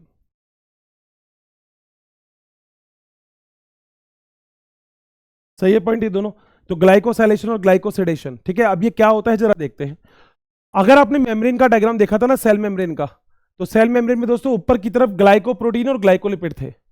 ऐसा ध्यान से सुनना, ऐसा प्रोटीन, ऐसा सुनना, ऐसा प्रोटीन जिसके ऊपर ये जुड़ा हुआ है कार्बोहाइड्रेट, तो कार्बोहाइड्रेट जो प्रोटीन पे जुड़ा है वो हो गया ग्लाइकोप्रोटीन। कार्बोहाइड्रेट जो लिपिड पे जुड़ा हुआ है वो है ग्लाइकोलिपिड। दोस्तों ये आई और ईयर होते हैं सेल के। अगर आपको कभी भी किसी भी सेल को आइडेंटिफाइड करना हो, या एक सेल दूसरी सेल को आइडेंटिफाइड करे, तो वो ग्लाइकोप्रोटीन और ग्लाइकोलिपिड से करता है। That's why this is for important for the cell recognition. और इनको बनाता कौन है? इनको बनाता है गोल्जी बॉडी। बोलो बात सही? आ जाओ, चलो अब जरा देखते हैं, ये बात समझने की कोशिश करते हैं कि ये कैसे होता है। देखो बेटा ध्यान से सुनना। बेटा ये एंडोप्लाज्मिक रेटिकुलम है, इसके दो पार्ट होते हैं, रफ और स्मूथ। अब रफ एंडोप्लाज्मिक रेटिकुलम बनाएगा प्रोटीन और स्मूथ एंडोप्लाज्मिक रेटिकुलम बनाएगा लिपिड। सही बात। मगर मान लो इसको यहां पे पहुंचाना है सेल के बाहर, भाई ग्लाइकोप्रोटीन ग्लाइकोलिपिड, तो प्रोटीन और लिपिड तो इन्होंने बना दिया, मगर उसके ऊपर ग्लूकोज जोड़ने का काम कौन करेगा? ये रहा गोल्जी बॉडी। तो बेटा गोल्जी बॉडी बीच में है, इसलिए गोल्जी बॉडी है middleman of the cell. Traffic police बोलते हैं गोल्जी बॉडी को, क्योंकि गोल्जी बॉडी कहता है तू रुक जा भाई, पहले ये जाएगा। तो मिडिल मैन भी है, ट्रैफिक पुलिस भी है, ट्रांसपोर्टर भी है ये सेल का। सही बात। अब ध्यान से समझना, मान लो मेरे पीछे की तरफ, या ऐसे मान लो ये है न्यूक्लियस अभी मेरे आगे, ठीक है, और पीछे की तरफ मेरे मेम्ब्रेन है, ऐसे ही तो होता है, ठीक है। तो न्यूक्लियस के पास में क्या प्रेजेंट होगा? एंडोप्लाज्मिक रेटिकुलम, ठीक है। अब मैं हूं गोल्जी बॉडी, तो गोल्जी बॉडी का वो एरिया जो न्यूक्लियस की तरफ है उसे बोलते हैं सिस या कॉन्वेक्स या न्यू फॉर्मिंग फेज, ठीक है। और गोल्जी बॉडी का वो एरिया जो मेम्ब्रेन की तरफ है वो है ट्रांस फेज। ध्यान से मेरी बात सुनना, मैं पूरा समझा दूंगा ये क्या होता है, जरा देखो बेटा। एंडोप्लाज्मिक रेटिकुलम जो रफ वाली होती है, जैसे वो टूटेगी तो गोल्जी बॉडी बन गई, फिर ये और टूटेगी और बन गई, और टूटेगी और बन गई। तो जो सबसे आगे ही आगे है वो सबसे पुरानी है, उसके पीछे वाले नया, उसके पीछे वाला और नया। तो आपको क्या लगता है, जो सबसे आगे ही आगे होगा वो सबसे पुराना होगा, जो उसके पीछे पीछे होगा वो सबसे नया होगा। सही बात। अब जो गोल्जी बॉडी इसकी तरफ है किसकी तरफ? एंडोप्लाज्मिक रेटिकुलम की तरफ, उसे बोलते हैं सिस या कॉन्वेक्स या न्यू फॉर्मिंग। और जो इस तरफ है उसे हम बोलते हैं ट्रांसफेज। सही बात है। ये कौन सी फेज हो गई? ये हो गई ट्रांसफेज या मैच्योर फेज, और ये वाली कौन सी हो गई? सिस फेज और न्यू फॉर्मिंग फेज। डन है यहां तक बात? पक्का। अब जो भी कुछ यहां से आएगा वो सिस फेज से तो आएगा, और मॉडिफाइड होके वेसिकल के थ्रू ट्रांसफेज से मॉडिफाई करके बाहर निकल जाता है। बस इतना सा काम करती है गोल्जी बॉडी। और ग्लाइकोसाइलेशन और ग्लाइकोसिडेशन, इसका मतलब इसने प्रोटीन बनाया तो उस पर ग्लूकोज जोड़ दिया तो क्या क्या बन गया? ग्लाइकोसाइलेशन। स्मूथ ने लिपिड बनाया, इसने ग्लूकोज जोड़ दिया, ग्लाइकोलिपिड, ग्लाइकोसिडेशन। बताओ क्या पॉइंट क्लियर है क्या? ये है दोस्तों एंडोप्लाज्मिक रेटिकुलम के बाद गोल्जी बॉडी। सिस और ट्रांस आपस में सारी लेयर इंटरकनेक्टेड रहती है, तो मॉडिफिकेशन करने का ये काम करती है। अगली चीज चलते हैं दोस्तों। अगला एक और सेल ऑर्गेनल है जिसका नाम है लाइसोसोम। क्या नाम है? लाइसोसोम। लाइसोसोम को हम suicidal bag of the cell बोलते हैं। लाइसोसोम जो होता है वो सुसाइडल बैग है, सुसाइड करने का काम करेगा। मगर लाइसोसोम के बाद सबसे बड़ी खास बात ये होती है कि लाइसोसोम अपने अंदर जितने भी एंजाइम रखता है वो सारे हाइड्रोलाइटिक एंजाइम होते हैं। हाइड्रोलाइटिक एंजाइम और साथ साथ एसिडिक पीएच पे काम करते हैं। तो these are the hydrolytic enzyme. और बोलो कौन सी पीएच पे काम करेंगे? एसिडिक। एसिडिक पीएच पे।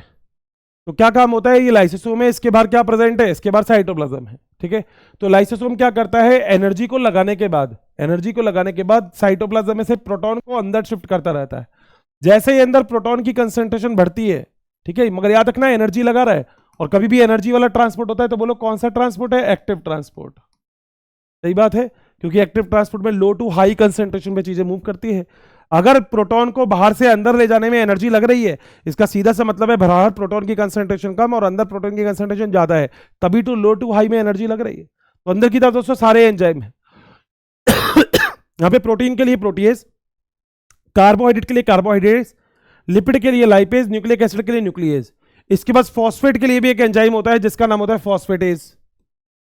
फॉस्फेटेज। इसके बाद सल्फेट के लिए भी एक एंजाइम होता है, नाम होता है सल्फेटेज। तो दोस्तों सबके लिए एक एक एंजाइम होते हैं लाइसोसोम के पास, सबके लिए। बोलो बात सही है? तो दोस्तों एक छोटी सी बात और बता देता हूं, याद रहना चाहिए। 4 टाइप के लाइसोसोम होते हैं, प्राइमरी, सेकेंडरी, टर्सरी और क्वार्टरनरी। 4 लाइसोसोम। अगर मान लो जैसे फॉर एन एग्जांपल मैंने लाइट ऑफ कर दी तो this is the primary, light on कर दी दिस इज द सेकेंडरी। तो अगर कभी भी इनएक्टिव लाइसोसोम के बारे में बात हो, ऐसा लाइसोसोम जो इनएक्टिव है तो वो प्राइमरी लाइसोसोम है, और ऐसा लाइसोसोम जो एक्टिव है तो वो सेकेंडरी लाइसोसोम है। सही बात है? दोनों हो गए। तो लाइसोसोम जब इनएक्टिव है तो प्राइमरी लाइसोसोम, एक्टिव होते ही सेकेंडरी लाइसोसोम। अगला, जब लाइसोसोम के अंदर वेस्ट मटेरियल प्रेजेंट है तो वो टर्सरी लाइसोसोम होता है, इसे ही रेसिडुअल बॉडीज बोलते हैं। ठीक है। और क्वार्टरनरी लाइसोसोम क्या होता है? ऐसा लाइसोसोम जो ऑटो लाइसोसोम होता है, खुद का डाइजेशन खुद ही कर देता है। जब लाइसोसोम को एक्चुअली ना housekeeper of the cell बोलते हैं। तो सेल जब पूरी डैमेज करनी होती है, खत्म करनी होती है, निस्तो नाबूद करनी होती है, दोस्तों लाइसोसोम का बहुत ही इंपॉर्टेंट रोल होता है। बताओ क्या यहां तक लगभग सारे पॉइंट क्लियर है क्या? 100%। चले आगे, आगे चलते हैं बेटा। अगली चीज, ये लाइसोसोम के बाद अगली चीज है वैक्यूल। बोलो क्या नाम है? वैक्यूल। वैक्यूल जो होती है वो क्या होती है बेटा? वैक्यूल जो होती है वो आपको सामने दिख रही होगी। तो 80% एरिया जो होती है वो वैक्यूल कवर करती है। ठीक है। वैक्यूल की जो सिंगल मेम्ब्रेन होती है ना, that single membrane is called as a tonoplast. बोलो क्या बोलते हैं उसको? उसको बोलते हैं टोनोप्लास्ट। बोलो बात सही है? अब ये बताओ, वैक्यूल के अंदर चीजें स्टोर होगी, और सारी चीजें जो वैक्यूल के अंदर होंगी वो कहां से आएंगी? बाहर से, साइटोप्लाज्म से। अब बैंक के पास ज्यादा पैसा है, तुम्हारे पास अंबानी तो है नहीं दोस्तों। अगर अंबानी होते तो बोल देते हमारे पास ज्यादा पैसा है। अब सीधी सी बात है, पैसा किसके पास ज्यादा है? बैंक के पास। तो मान लो ये है बैंक, तो इसके पास चीजें की कंसेंट्रेशन ज्यादा होगी, बाहर कंसेंट्रेशन साइटोप्लाज्म में कम होगी। तो अगर लो कंसेंट्रेशन से चीज कोई भी हाई कंसेंट्रेशन की तरफ जाएगी तो क्या एनर्जी लगेगी? बिल्कुल बात सही है। तो ये देखो अगेंस्ट द कंसेंट्रेशन ग्रेडियंट, तो कौन सा ट्रांसपोर्ट है? Active transport. बता दिया, लो टू हाई हमेशा एक्टिव ट्रांसपोर्ट ही होता है। सही बात। दोस्तों वैक्यूल 2 टाइप की होती है। एक तो यहां पे एनसीईआरटी लिखती है कॉन्ट्रैक्टाइल वैक्यूल,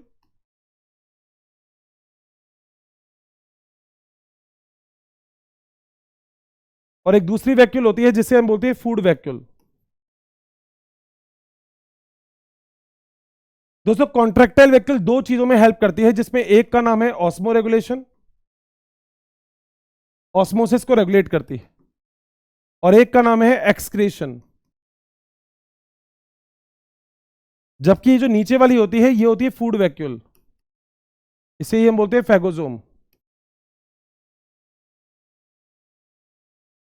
तो ऑस्मोसिस को अगर रेगुलेट करना हो, जैसे प्रोटिस्टा वगैरह कुछ ऑर्गेनिज्म होते हैं ना जो पानी के अंदर रहते हैं, मान लो कोई सिंगल सेल वाले ऑर्गेनिज्म है वो पानी के अंदर है, उनको अपनी ऑस्मोसिस को रेगुलेट करना है, नहीं तो बेटा पानी सारा का सारा अंदर ही भर जाएगा या पानी सारा बाहर निकल जाएगा। तो ऑस्मोसिस को रेगुलेट करना ही ऑस्मो रेगुलेशन, उसमें वैक्यूल बहुत इंपॉर्टेंट रोल प्ले करता है, साथ साथ एक्सक्रेशन में बहुत इंपॉर्टेंट रोल प्ले करता है। ठीक है, फूड वैक्यूल यानी कि फूड को स्टोर भी करता है तो भी वैक्यूल, और वैक्यूल जो होती है वो प्लांट सेल में 90% एरिया को कवर करती है। डन। और वैक्यूल के बारे में एक बात और याद रखना कि जो वैक्यूल होती है वो प्लांट सेल में बड़ी जबकि एनिमल सेल में बहुत छोटी या एब्सेंट होती है। डन है बात, चल सकते हैं आगे, आगे चलते हैं।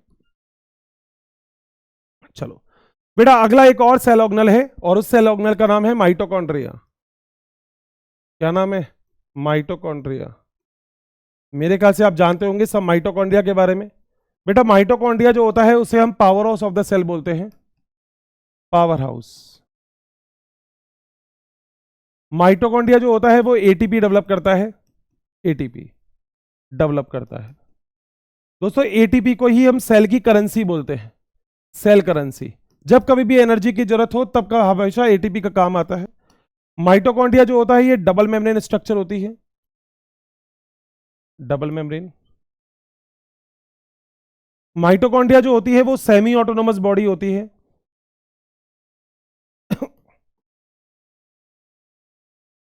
या ऑर्गेनल होता है। सेमी ऑटोनोमस बॉडी दोस्तों वो सेल ऑर्गेनल होता है जिसके पास खुद का डीएनए होता है, जिसके पास खुद का आरएनए होता है और जिसके पास खुद के राइबोसोम होते हैं। माइटोकॉन्ड्रिया के अंदर जो राइबोसोम होता है वो होता है 70S टाइप का राइबोसोम। बोलो बात सही है। जो डीएनए होता है वो डीएनए होता है सर्कुलर डीएनए। सर्कुलर का मतलब होता है गोल DNA, that is a circular DNA. सही बात। माइटोकॉन्ड्रिया के number cell to cell differ होते हैं। आपके हैंड वाली सेल को ज्यादा माइटोकॉन्ड्रिया चाहिए तो ज्यादा होंगे, एनर्जी ज्यादा चाहिए, जबकि इसको माइटोकॉन्ड्रिया कम चाहिए तो सेल टू सेल जो नंबर है वो डिफर होंगे। ठीक है। माइटोकॉन्ड्रिया की इनर मेम्ब्रेन जो होती है उसमें finger like projection structure present होती है और इस फिंगर लाइक स्ट्रक्चर को हम क्रिस्टी बोलते हैं। माइटोकॉन्ड्रिया के अंदर जो क्रिस्टी होता है उसके ऊपर ऑक्सीजोम प्रेजेंट होते हैं। ऑक्सीजोम आपको ऐसा दिखाई देता है, जो 0 की तरह है उसे F1 बोलते हैं, जो 1 की तरह है उसे F0 बोलते हैं। और यही F1 होता है जो एटीपी बनाने का यानी कि एक्टिव काम यही करता है। सही बात। माइटोकॉन्ड्रिया अपने नंबर सेल में इंक्रीज कर सकता है with the help of fission process. ये अपने नंबर को इंक्रीज कर सकता है और इंक्रीज कर सकता है कि कौन से प्रोसेस से? ये कर सकता है फिजन। और दोस्तों फिजन को ही बोलते हैं एमाइटोसिस। आपकी एनसीईआरटी में माइटोकॉन्ड्रिया में आखिरी लाइन यही लिख रखी है मगर उसने फिजन लिख रखा है, मगर फिजन और एमाइटोसिस एक ही बात होती है। तो चले आगे, पक्का आ जाओ। ये रहा माइटोकॉन्ड्रिया। आउटर मेम्ब्रेन दिख रही है, इनर मेम्ब्रेन में फिंगर लाइक स्ट्रक्चर दिख रही है जिसे हम बोलते हैं क्रिस्टी। तो आउटर मेम्ब्रेन दिख रही है, ठीक है, इनर मेम्ब्रेन दिख रही है, ठीक है। दोनों मेम्ब्रेन के बीच में एक स्पेस होता है, पेरी माइटोकॉन्ड्रियल स्पेस भी इसको हम बोल सकते हैं। ये वाला जो स्पेस है ये पेरी माइटोकॉन्ड्रियल स्पेस है, पेरी माइटोकॉन्ड्रियल स्पेस। सही बात है। आगे चलते हैं। माइटोकॉन्ड्रिया के अंदर ये ऑक्सीजोम दिख रहा है, ये रहा। ऑक्सीजोम में ये जो पार्ट दिख रहा है जो 0 की तरह है उसे F1 बोलते हैं, जो 1 की तरह उसे F0 बोलते हैं, ये याद रखना। राइबोसोम 70S होता है, खुद का आरएनए होता है, इसमें ग्रेनुलर स्ट्रक्चर प्रेजेंट होती है ये अंदर की तरफ ऐसे, जिसे हम स्ट्रोमा बोलते हैं, सॉरी जिसे हम मैट्रिक्स बोलते हैं। ठीक है भाई। तो ये माइटोकॉन्ड्रिया है। माइटोकॉन्ड्रिया के पास खुद का डीएनए होता है जिसे हम माइटोकॉन्ड्रियल डीएनए बोलते हैं। सही बात है माइटोकॉन्ड्रिया के बारे में। चले आगे, आ जाओ बेटा। अगली जो स्ट्रक्चर है वो है प्लास्टिड। क्या नाम है? प्लास्टिड। 3 टाइप के प्लास्टिड होते हैं, जिसमें एक होता है जिसे हम बोलते हैं क्रोमोप्लास्ट, जिसमें एक होता है जिसे हम बोलते हैं ल्यूकोप्लास्ट, और जिसमें एक होता है जिसे हम बोलते हैं क्रोमोप्लास्ट, क्लोरोप्लास्ट, क्लोरोप्लास्ट। ये 3 टाइप के प्लास्टिड होते हैं। सही बात। जो क्रोमोप्लास्ट होता है वो क्या होता है दोस्तों? कलर होगा other than green, other than green colour. बोलो बात सही। जैसे एग्जांपल दे रहा हूं, जैसे बीटा कैरोटीन होता है, तो बीटा कैरोटीन किस में देखने को मिलता है आपको? कैरेट में। जैसे लाइकोपिन मिलता है, लाइकोपिन, लाइकोपिन किस में मिलता है? राइप टोमेटो, जो पका हुआ टमाटर होता है ना, तो राइप टोमेटो में आपको ये देखने को मिलता है। जैसे कैप्सिकम जो होता है, कैप्सिकम। तो कैप्सिकम में एक और होता है जिसे हम बोलते हैं कैपेंसेंथीन। ये सारे, सही बात। तो ग्रीन कलर नहीं होगा, ग्रीन कलर का कोई भी कलर हो वो सारे के सारे बोलो कौन सा है, क्रोमोप्लास्ट। बोलो बात सही, कलर ग्रीन के अलावा। अगला है दोस्तों ल्यूकोप्लास्ट। दोस्तों याद रखना है कलरलेस होते हैं और इसका बेसिक काम स्टोरेज का होगा। आपने सुने भी होंगे एमाइलोप्लास्ट, इलायोप्लास्ट, प्रोटीनोप्लास्ट। तो दोस्तों ये प्रोटीन को भी स्टोर कर सकते हैं, ये कार्बोहाइड्रेट को भी स्टोर कर सकते हैं और ये साथ साथ लिपिड को भी स्टोर कर सकते हैं, लिपिडोप्लास्ट जिसे हम बोलते हैं, लिपिड को। बोलो बात सही। लास्ट बचता है अपने पास क्या, अपने पास बचता है क्लोरोप्लास्ट। तो इसके बारे में बात कर ली जाती है। आ जाओ जरा अगला, बोलो क्या है, अगला है क्लोरोप्लास्ट। अरे बताओ ना, बोर हो गए क्या बेटा? देखो बोर नहीं होना। देखो मैं बहुत सारी बातें आपसे कर सकता हूं लेक्चर के बीच में, मगर आप खुद समझ सकते हो अगर हमने बातें की तो बेटा बात ही बात रह जाएगी, फिर पढ़ाऊंगा कैसे मैं? और अगर तुम्हें पढ़ना है ना मेरे प्यारो, अगर तुम्हें पढ़ना है ना दोस्तों, तो देखो एक बार तो बस लगना पड़ेगा। हाँ अभी ये थ्योरेटिकल चैप्टर है तो आपको पता है ना थ्योरेटिकल थोड़ा सा लंबा हो जाता है। सेल डिवीजन होता तो थोड़ा सा छोटा चैप्टर हो जाता, कोई दिक्कत नहीं, डायग्राम से खत्म कर देते। मगर दोस्तों इसमें तो समझना पड़ता है, ठीक है। आ जाओ क्लोरोप्लास्ट। बेटा क्लोरोप्लास्ट के अंदर एक पिगमेंट प्रेजेंट होगा जिसे हम बोलते हैं क्लोरोफिल, थाइलोकाइड में होता है। और जो क्लोरोफिल होता है ये कौन सा कलर देता है, ग्रीन कलर। बोलो बात सही। क्लोरोप्लास्ट जो होता है ये डबल मेम्ब्रेन होता है। जो क्लोरोप्लास्ट होता है इसे भी हम सेमी ऑटोनोमस बोलते हैं। सेमी ऑटोनोमस क्यों बोलते हैं? क्योंकि इसके पास खुद का डीएनए होता है, क्योंकि इसके पास खुद का आरएनए होता है, क्योंकि इसके पास खुद के राइबोसोम होते हैं, सेम माइटोकॉन्ड्रिया की तरह। राइबोसोम कैसे होते हैं, 70s। सही बात। ये भी अपने नंबर इंक्रीज कर सकता है with the help of A mitosis process. तो ए माइटोसिस या फिर आप लिख लो फिजन, इसके थ्रू ये अपने नंबर इंक्रीज कर सकता है। सही बात है। 100% पॉइंट क्लियर है। आ जाओ जरा डायग्राम देख लेते हैं। देखो बेटा ये जो डायग्राम है ये है क्लोरोप्लास्ट का। सही बात। अगर क्लोरोप्लास्ट को ध्यान से देखोगे तो देखो इस पे एक आउटर मेम्ब्रेन दिख रही है जिसे आउटर प्लास्टिडियल मेम्ब्रेन कह रहे हैं, उससे अंदर इनर प्लास्टिडियल मेम्ब्रेन है। द आउटर प्लास्टिडियल मेम्ब्रेन, उसके अंदर इनर प्लास्टिडियल मेम्ब्रेन जो कि लेस परमिएबल होती है, आउटर ज्यादा परमिएबल होती है, कोई भी चीज आसानी से अंदर आ सकती है, ठीक है, क्योंकि उसमें मोर लिपिड होते हैं। लिपिड ज्यादा होंगे तो परमिएबिलिटी बढ़ जाती है। वाटर की बात नहीं कर रहा, याद रखना लिपिड की लेयर से पानी नहीं आएगा, क्योंकि हाइड्रोफोबिक तो आने देगा, हाइड्रोफिलिक तो आने देगा, मगर हाइड्रोफोबिक मना कर देगा, कह रहा ना मुन्ना ना हम नहीं आने देंगे, ठीक है। आगे चलते हैं। दोनों मेम्ब्रेन के बीच में पेरीप्लास्टिडियल स्पेस प्रेजेंट होता है। यहाँ पे राइबोसोम प्रेजेंट होते हैं 70s, ठीक है, खुद का आरएनए होता है और माइटोकॉन्ड्रिया बस खुद का डीएनए भी होता है। ये क्लोरोप्लास्ट का डीएनए जो कि स्मॉल होता है, सर्कुलर होता है, डबल स्टैंडर्ड होता है। सही बात। अब ध्यान से सुनना, यहाँ पे आपको सिक्के की तरह स्ट्रक्चर दिखती है, कॉइन की तरह। सिंगल स्ट्रक्चर को बोलते हैं थाइलोकॉइड। जब बहुत सारे थाइलोकॉइड मिल जाते हैं तो बनता है ग्रेना, ये रहा, और सिंगल को थाइलोकॉइड। इसी थाइलोकॉइड के अंदर क्लोरोफिल प्रेजेंट होता है, प्रेजेंट क्लोरोफिल इन इट। सही बात। दो थाइलोकॉइड या ग्रेना को जोड़ने का काम स्ट्रोमा लैमेले करता है, ठीक है। और ये जिस फ्लूइड के अंदर प्रेजेंट होता है उसे हम क्या बोलते हैं, उसे हम बोलते हैं स्ट्रोमा। क्या बोलते हैं, स्ट्रोमा, ठीक है। बेटा यहाँ पे दो वर्ड और लिख रखा है, लाइट रिएक्शन और डार्क रिएक्शन। तो थोड़ी सी अगर बात अगर सुनो, 1 मिनट की है, जरा सुन लेना। फोटोसिंथेसिस होता है वो लाइट की प्रेजेंस में होता है। तो फोटोसिंथेसिस को दो पार्ट में डिवाइड करते हैं, लाइट रिएक्शन और डार्क रिएक्शन। अब लाइट रिएक्शन क्या होती है दोस्तों? लाइट रिएक्शन का मतलब होता है जो सनलाइट आती है ना, वो थाइलोकॉइड क्या करती है, सनलाइट को लेती है और लेने के बाद यहीं पे लाइट एनर्जी को केमिकल एनर्जी में कन्वर्ट कर देती है। That reaction is called as a light reaction. तो थाइलोकॉइड के अंदर कौन सी रिएक्शन हो रही है, लाइट रिएक्शन। सही है। मगर इसी लाइट की रिएक्शन के बाद जो भी कुछ एनर्जी बनती है, एटीपी वेटीपी जो भी, उसको स्ट्रोमा में ट्रांसफर कर दिया जाता है और स्ट्रोमा में उससे क्या बनता है, ग्लूकोज। और ग्लूकोज बनने के इसी प्रोसेस को बोलो हम क्या बोलते हैं, डार्क रिएक्शन। तो डार्क रिएक्शन लाइट में ही हो रही है, मगर उसको डार्क रिएक्शन इसलिए बोल रहे हैं क्योंकि उसको सीधी लाइट नहीं चाहिए, वो लाइट रिएक्शन के प्रोडक्ट के ऊपर डिपेंडेंट है। That's why this is called as a dark reaction. Dark reaction, light reaction, ये दोनों फोटोसिंथेसिस के पार्ट है। फोटोसिंथेसिस खुद दिन में हो रहा है तो ये दोनों रिएक्शन भी दिन में ही होती है। बताओ क्या डन है क्या, 100%? चलें आगे, आ जाओ बेटा। अगला एक और चीज है, अगला एक और चीज है जिसका नाम है सीलिया एंड अगला एक और चीज है, तो अगली जो चीज है उसका नाम है सीलिया एंड फ्लैजेला। क्या नाम है उसका? नाम है सीलिया एंड फ्लैजिला।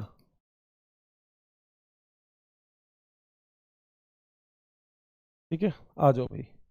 मान लो अगर मैंने आपको कोई सेल बनाई है ऐसे, और सेल के अंदर ऐसे ऐसे जो छोटी छोटी स्ट्रक्चर है, छोटा चप्पू, this is called as a cilia, और बड़ा चप्पू को फ्लैजिला। छोटा चप्पू सीलिया, बड़ा चप्पू फ्लैजिला।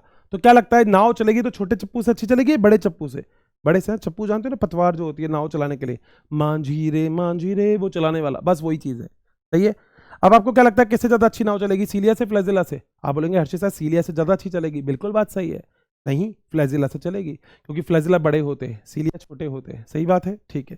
तो सीलिया जो होते हैं वो नंबर में ज्यादा होते हैं मगर साइज में छोटे होते हैं। फ्लैजिला जो होते हैं वो नंबर में कम होते हैं मगर साइज में बड़े होते हैं। बोलो बात सही। सीलिया और फ्लैजिला की अगर ट्रांसफर सेक्शन देखते हो तो 9+2 का अरेंजमेंट होता है, 9+2। ठीक है। और सीलिया और फ्लैजिला लोकोमोशन में हेल्प करते हैं। ये जरा इसका डायग्राम देख लेना तो 9+2 समझ में आ जाएगा। देखो जरा डायग्राम में ध्यान से, अगर आप ध्यान से देखोगे तो ये ट्रांसफर सेक्शन है सीलिया और फ्लैजिला का। ठीक है, ध्यान से सुनना। टोटल मिला के किनारे पर पेरीफेरी में 9 माइक्रोट्यूब्यूल हैं। पेरीफेरी पर बाहर की तरफ प्लाज्मा मेम्ब्रेन है। बोलो बात सही है। यहां पे एक ये दिख रहा है, एक ये दिख रहा है। इस वाले को बोलते हैं ए माइक्रोट्यूब्यूल, जबकि जो दूसरा वाला है उसे बोलते हैं बी माइक्रोट्यूब्यूल।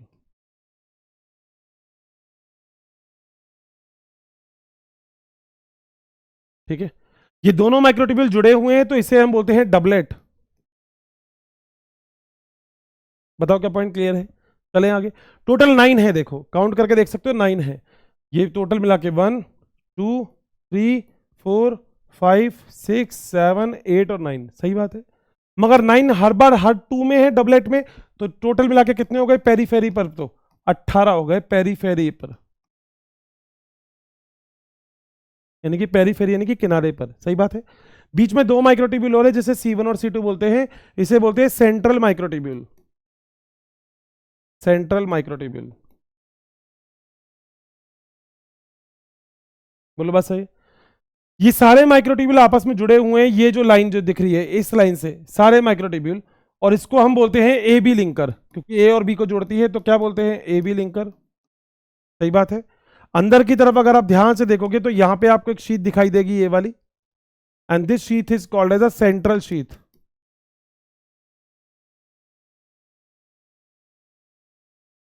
C1 और C2 को जो जोड़ता है उसे हम बोलते हैं ब्रिज। बोलो बात सही है।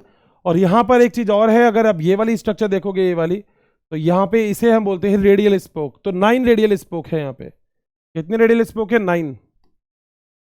बोलो बात सही। ऊपर की तरफ ऐसी एक स्ट्रक्चर आपको देखने को मिलती है, सब पे मिलेगी मगर मैंने एक पे बनाई है। इसे हम बोलते हैं डाइनी नाम, और ये डाइनी नाम एटीपेज एक्टिविटी रखती है।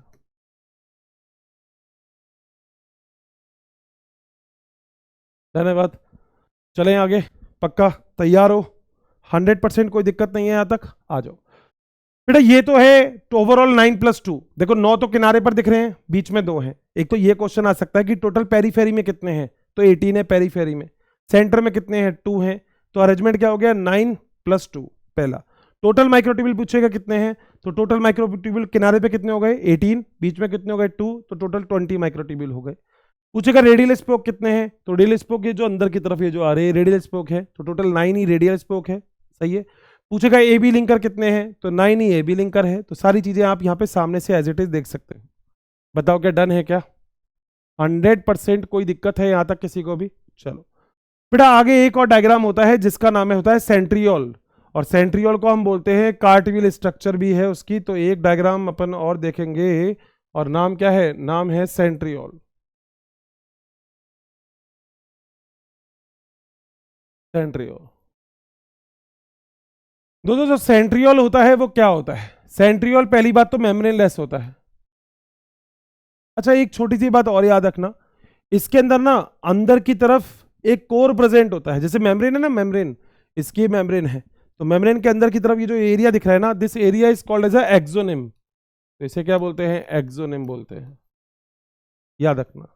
ठीक है। सीलिया फ्लैजिला में आ जाओ। सेंट्रियोल में मेम्ब्रेन नहीं होती। सेंट्रियोल हमको डुप्लीजोम भी बोलते हैं। डुप्लीजोम। जो सेंट्रियोल होता है वो 9+0 का अरेंजमेंट होता है, ठीक है। जो सेंट्रियोल होता है उसे एग्जैक्टली क्या होता है, देखो ये और ये सेंट्रियोल होते हैं, ठीक है। सिलेंड्रिकल स्ट्रक्चर होती है, एक दूसरे से 90 डिग्री का एंगल बना के रखते हैं, सही बात। इसे तो बोलते हैं सेंट्रियोल। मगर सेंट्रियोल के चारों तरफ एक पेरीसेंट्रियोलर फ्लूइड, एक ट्रांसपेरेंट सा एमोर्फस फ्लूइड प्रेजेंट होता है, इसे हम बोलते हैं पेरीसेंट्रियोलर फ्लूइड। और यही पेरीसेंट्रियोलर फ्लूइड को हम बोलते हैं सेंट्रोस्फीयर।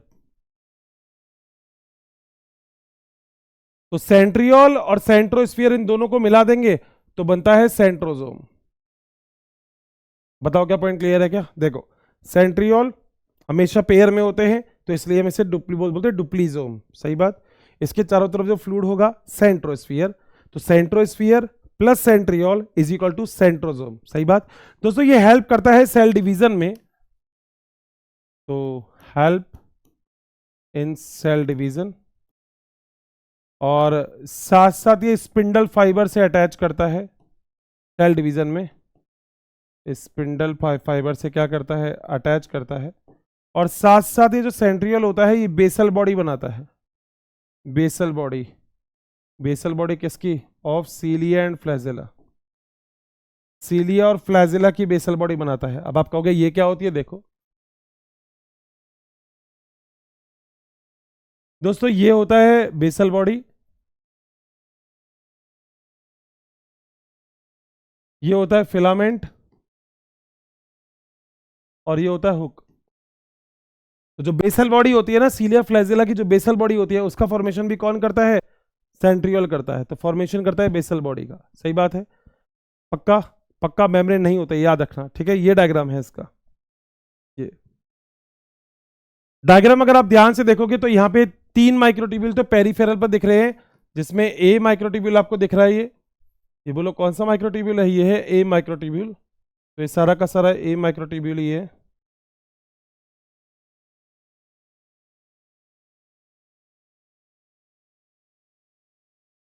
सही है। इसके बाद ये है बी माइक्रोट्यूब्यूल, ये है सी माइक्रोट्यूब्यूल। तो ये टोटल मिला के क्या है? ये है ट्रिपलेट। लिखा भी हुआ है ए माइक्रोट्यूब्यूल,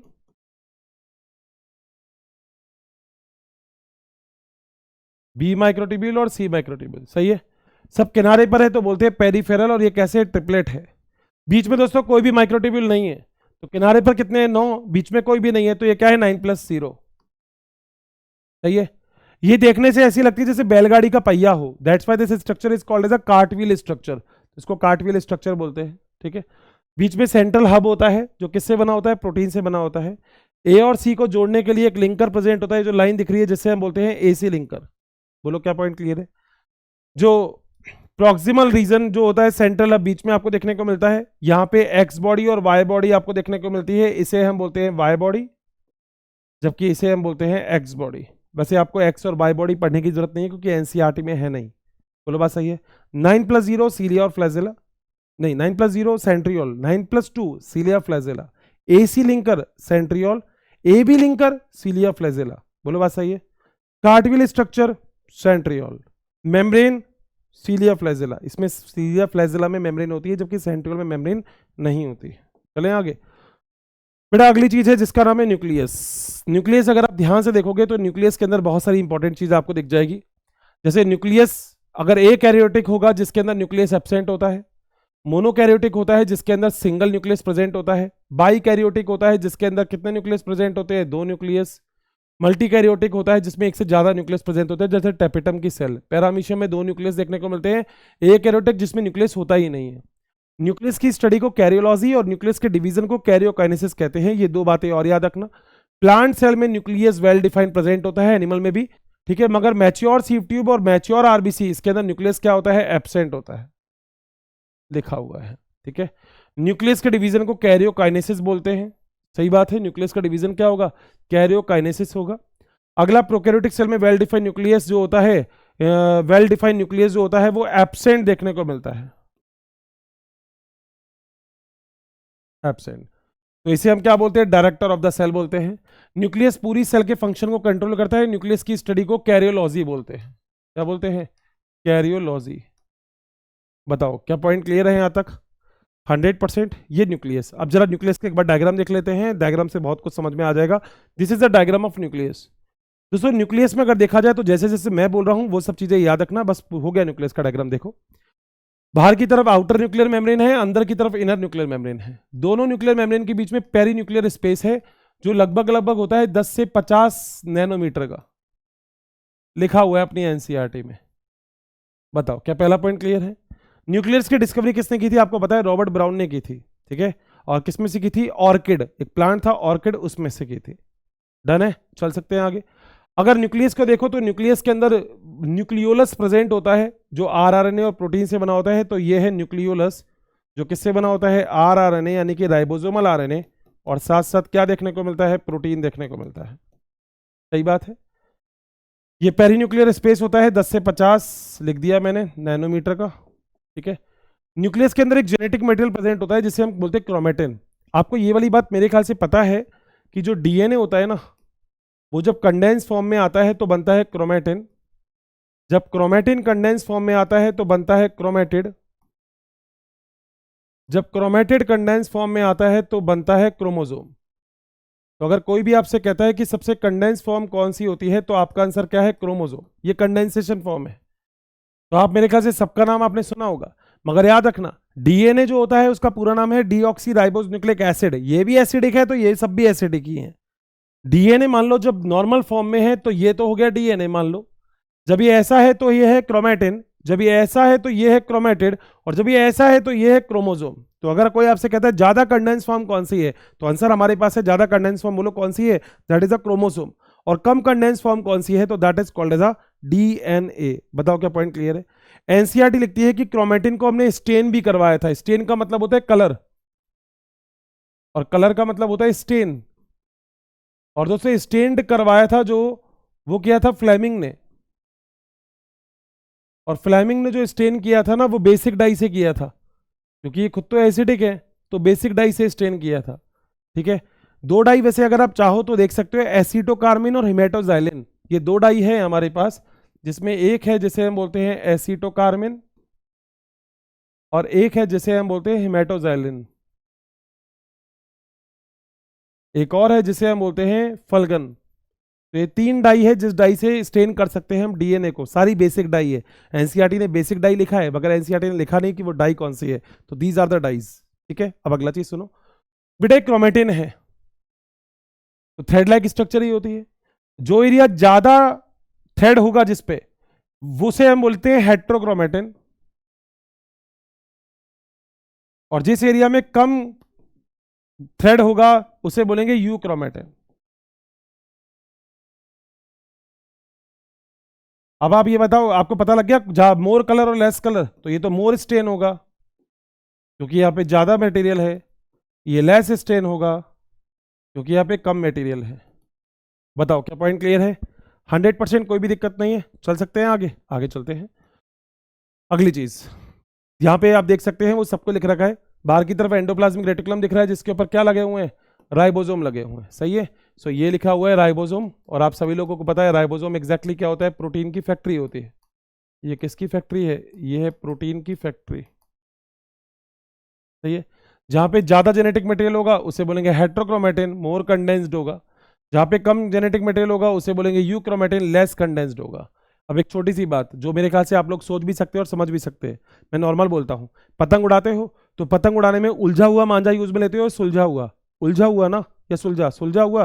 तो जो सुलझा हुआ मांझा है वो एक्टिव होता है, यानी कि जो यूक्रोमेटिन होता है, जो यूक्रोमेटिन होता है, ये यूक्रोमेटिन जो होता है ये मोर एक्टिव होता है, जबकि हेट्रोक्रोमेटिन लेस एक्टिव होता है। चलें आगे। तो ये अपना न्यूक्लियस था, आगे चलते हैं। तो ये एक छोटी सी बात है दोस्तों, क्रोमोसोम जो होगा, ठीक है, वो कैसे बनेगा? डीएनए जो होगा वो थोड़ा सा कंडेंस्ड होगा तो बनता है क्रोमेटिन, क्रोमेटिन कंडेंस्ड होगा तो बनता है क्रोमोसोम। तो ये स्ट्रक्चर क्रोमोसोम की है, जिसमें क्रोमोसोम की जो आर्म होती है, इन्हीं आर्म को हम क्या बोलते हैं? क्रोमेटिड बोलते हैं। बोलो बात सही है। और जहां पे बीच में ऐसा गोला होता है जिसे सेंट्रोमियर बोलते हैं, उसे हम प्राइमरी कॉन्स्ट्रिक्शन भी बोलते हैं। सही बात है, आगे चलते हैं। इसमें डीएनए भी प्रेजेंट होता है, हिस्टोन प्रोटीन भी प्रेजेंट होते हैं। वैसे आगे मैं पढ़ाऊंगा H1, H2A, H2B, H3 और H4 ये हिस्टोन प्रोटीन होते हैं जिससे डीएनए कंडेंस्ड फॉर्म में लिपटा होता है, तभी तो क्रोमेटिन और क्रोमेटिड बनते हैं। ठीक है, आगे चले।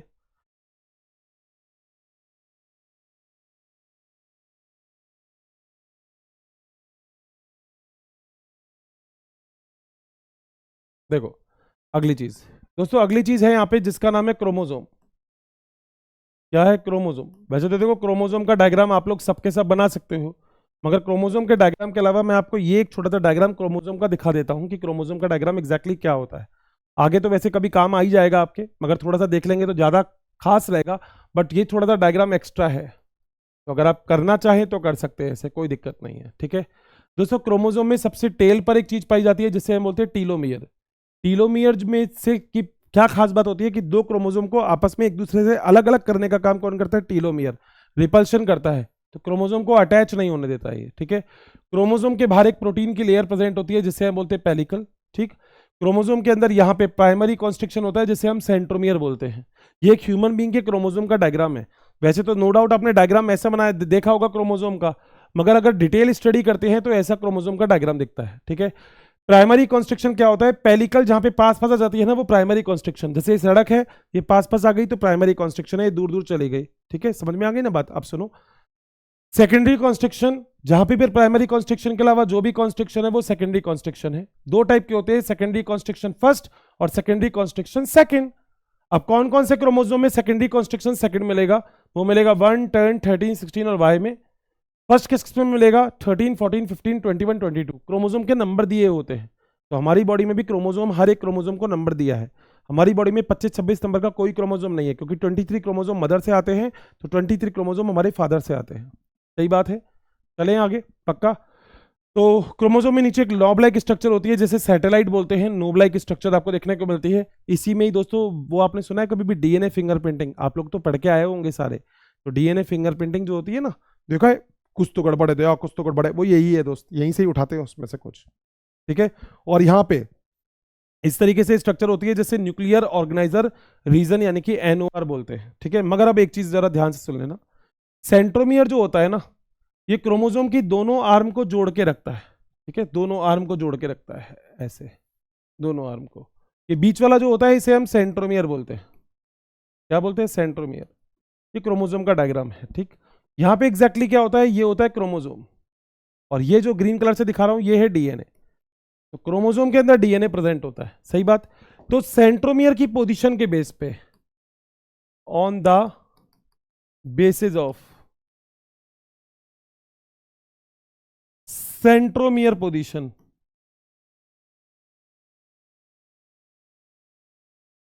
बेटा क्रोमोसोम कितने टाइप के होते हैं? क्रोमोसोम होते हैं 4 टाइप के। मैं कौन कौन से होते हैं मैं पहले बना देता हूं, फिर आपको समझा दूंगा।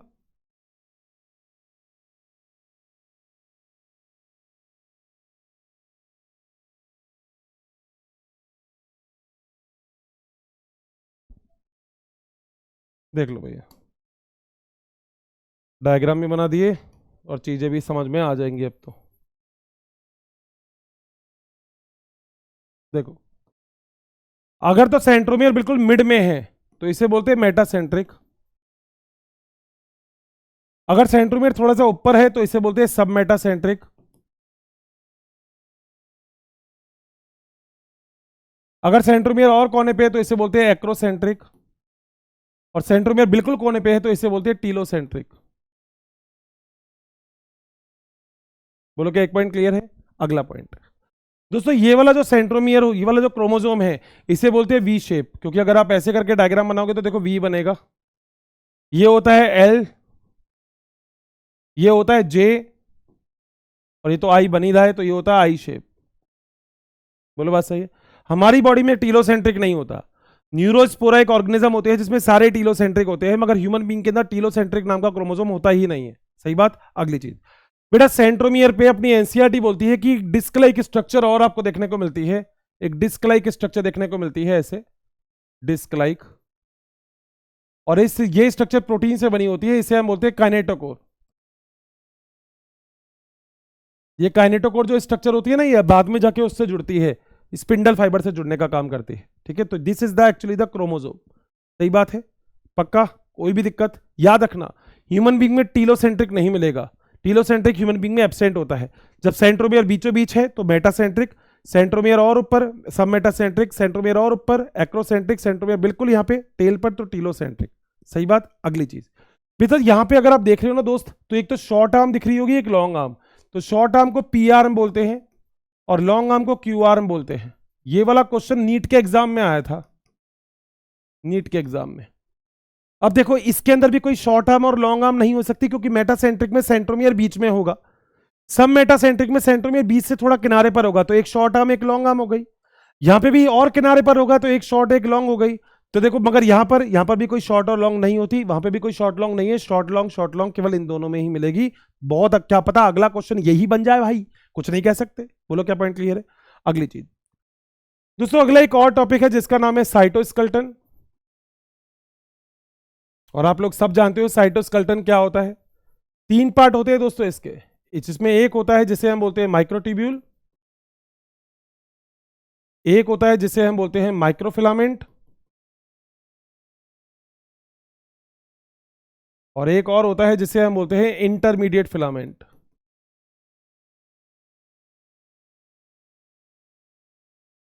जो माइक्रोट्यूब्यूल होता है, इसमें एक प्रोटीन प्रेजेंट होता है जो होता है ट्यूबुलिन प्रोटीन। कौन सा प्रोटीन? ट्यूबुलिन। इसमें होता है एक्टिन प्रोटीन, और इसमें होता है केराटिन प्रोटीन। ठीक है, ये हेल्प करते हैं किसकी चीज में? सेल की स्ट्रक्चर को मेंटेन करने में, मोटिलिटी के लिए। ये सब साइटोस्केलेटन प्रोटीन से बनी हुई फिलामेंटस स्ट्रक्चर होती है। तो बनी किससे हुआ है? प्रोटीन से, सारी की सारी। बताओ क्या पॉइंट क्लियर है? एक और छोटा सा टॉपिक है जिसका नाम है माइक्रोबॉडी। बहुत ही स्मॉल पार्ट होते हैं जो माइक्रोबॉडी होते हैं। ठीक है, प्लांट और एनिमल दोनों में आपको देखने को मिल सकता है। ये प्लांट एंड एनिमल्स में आपको देखने को मिलेगी। 3 टाइप की माइक्रोबॉडी होती है, जिसमें एक होती है जिसे हम बोलते हैं ग्लाइऑक्सिसोम,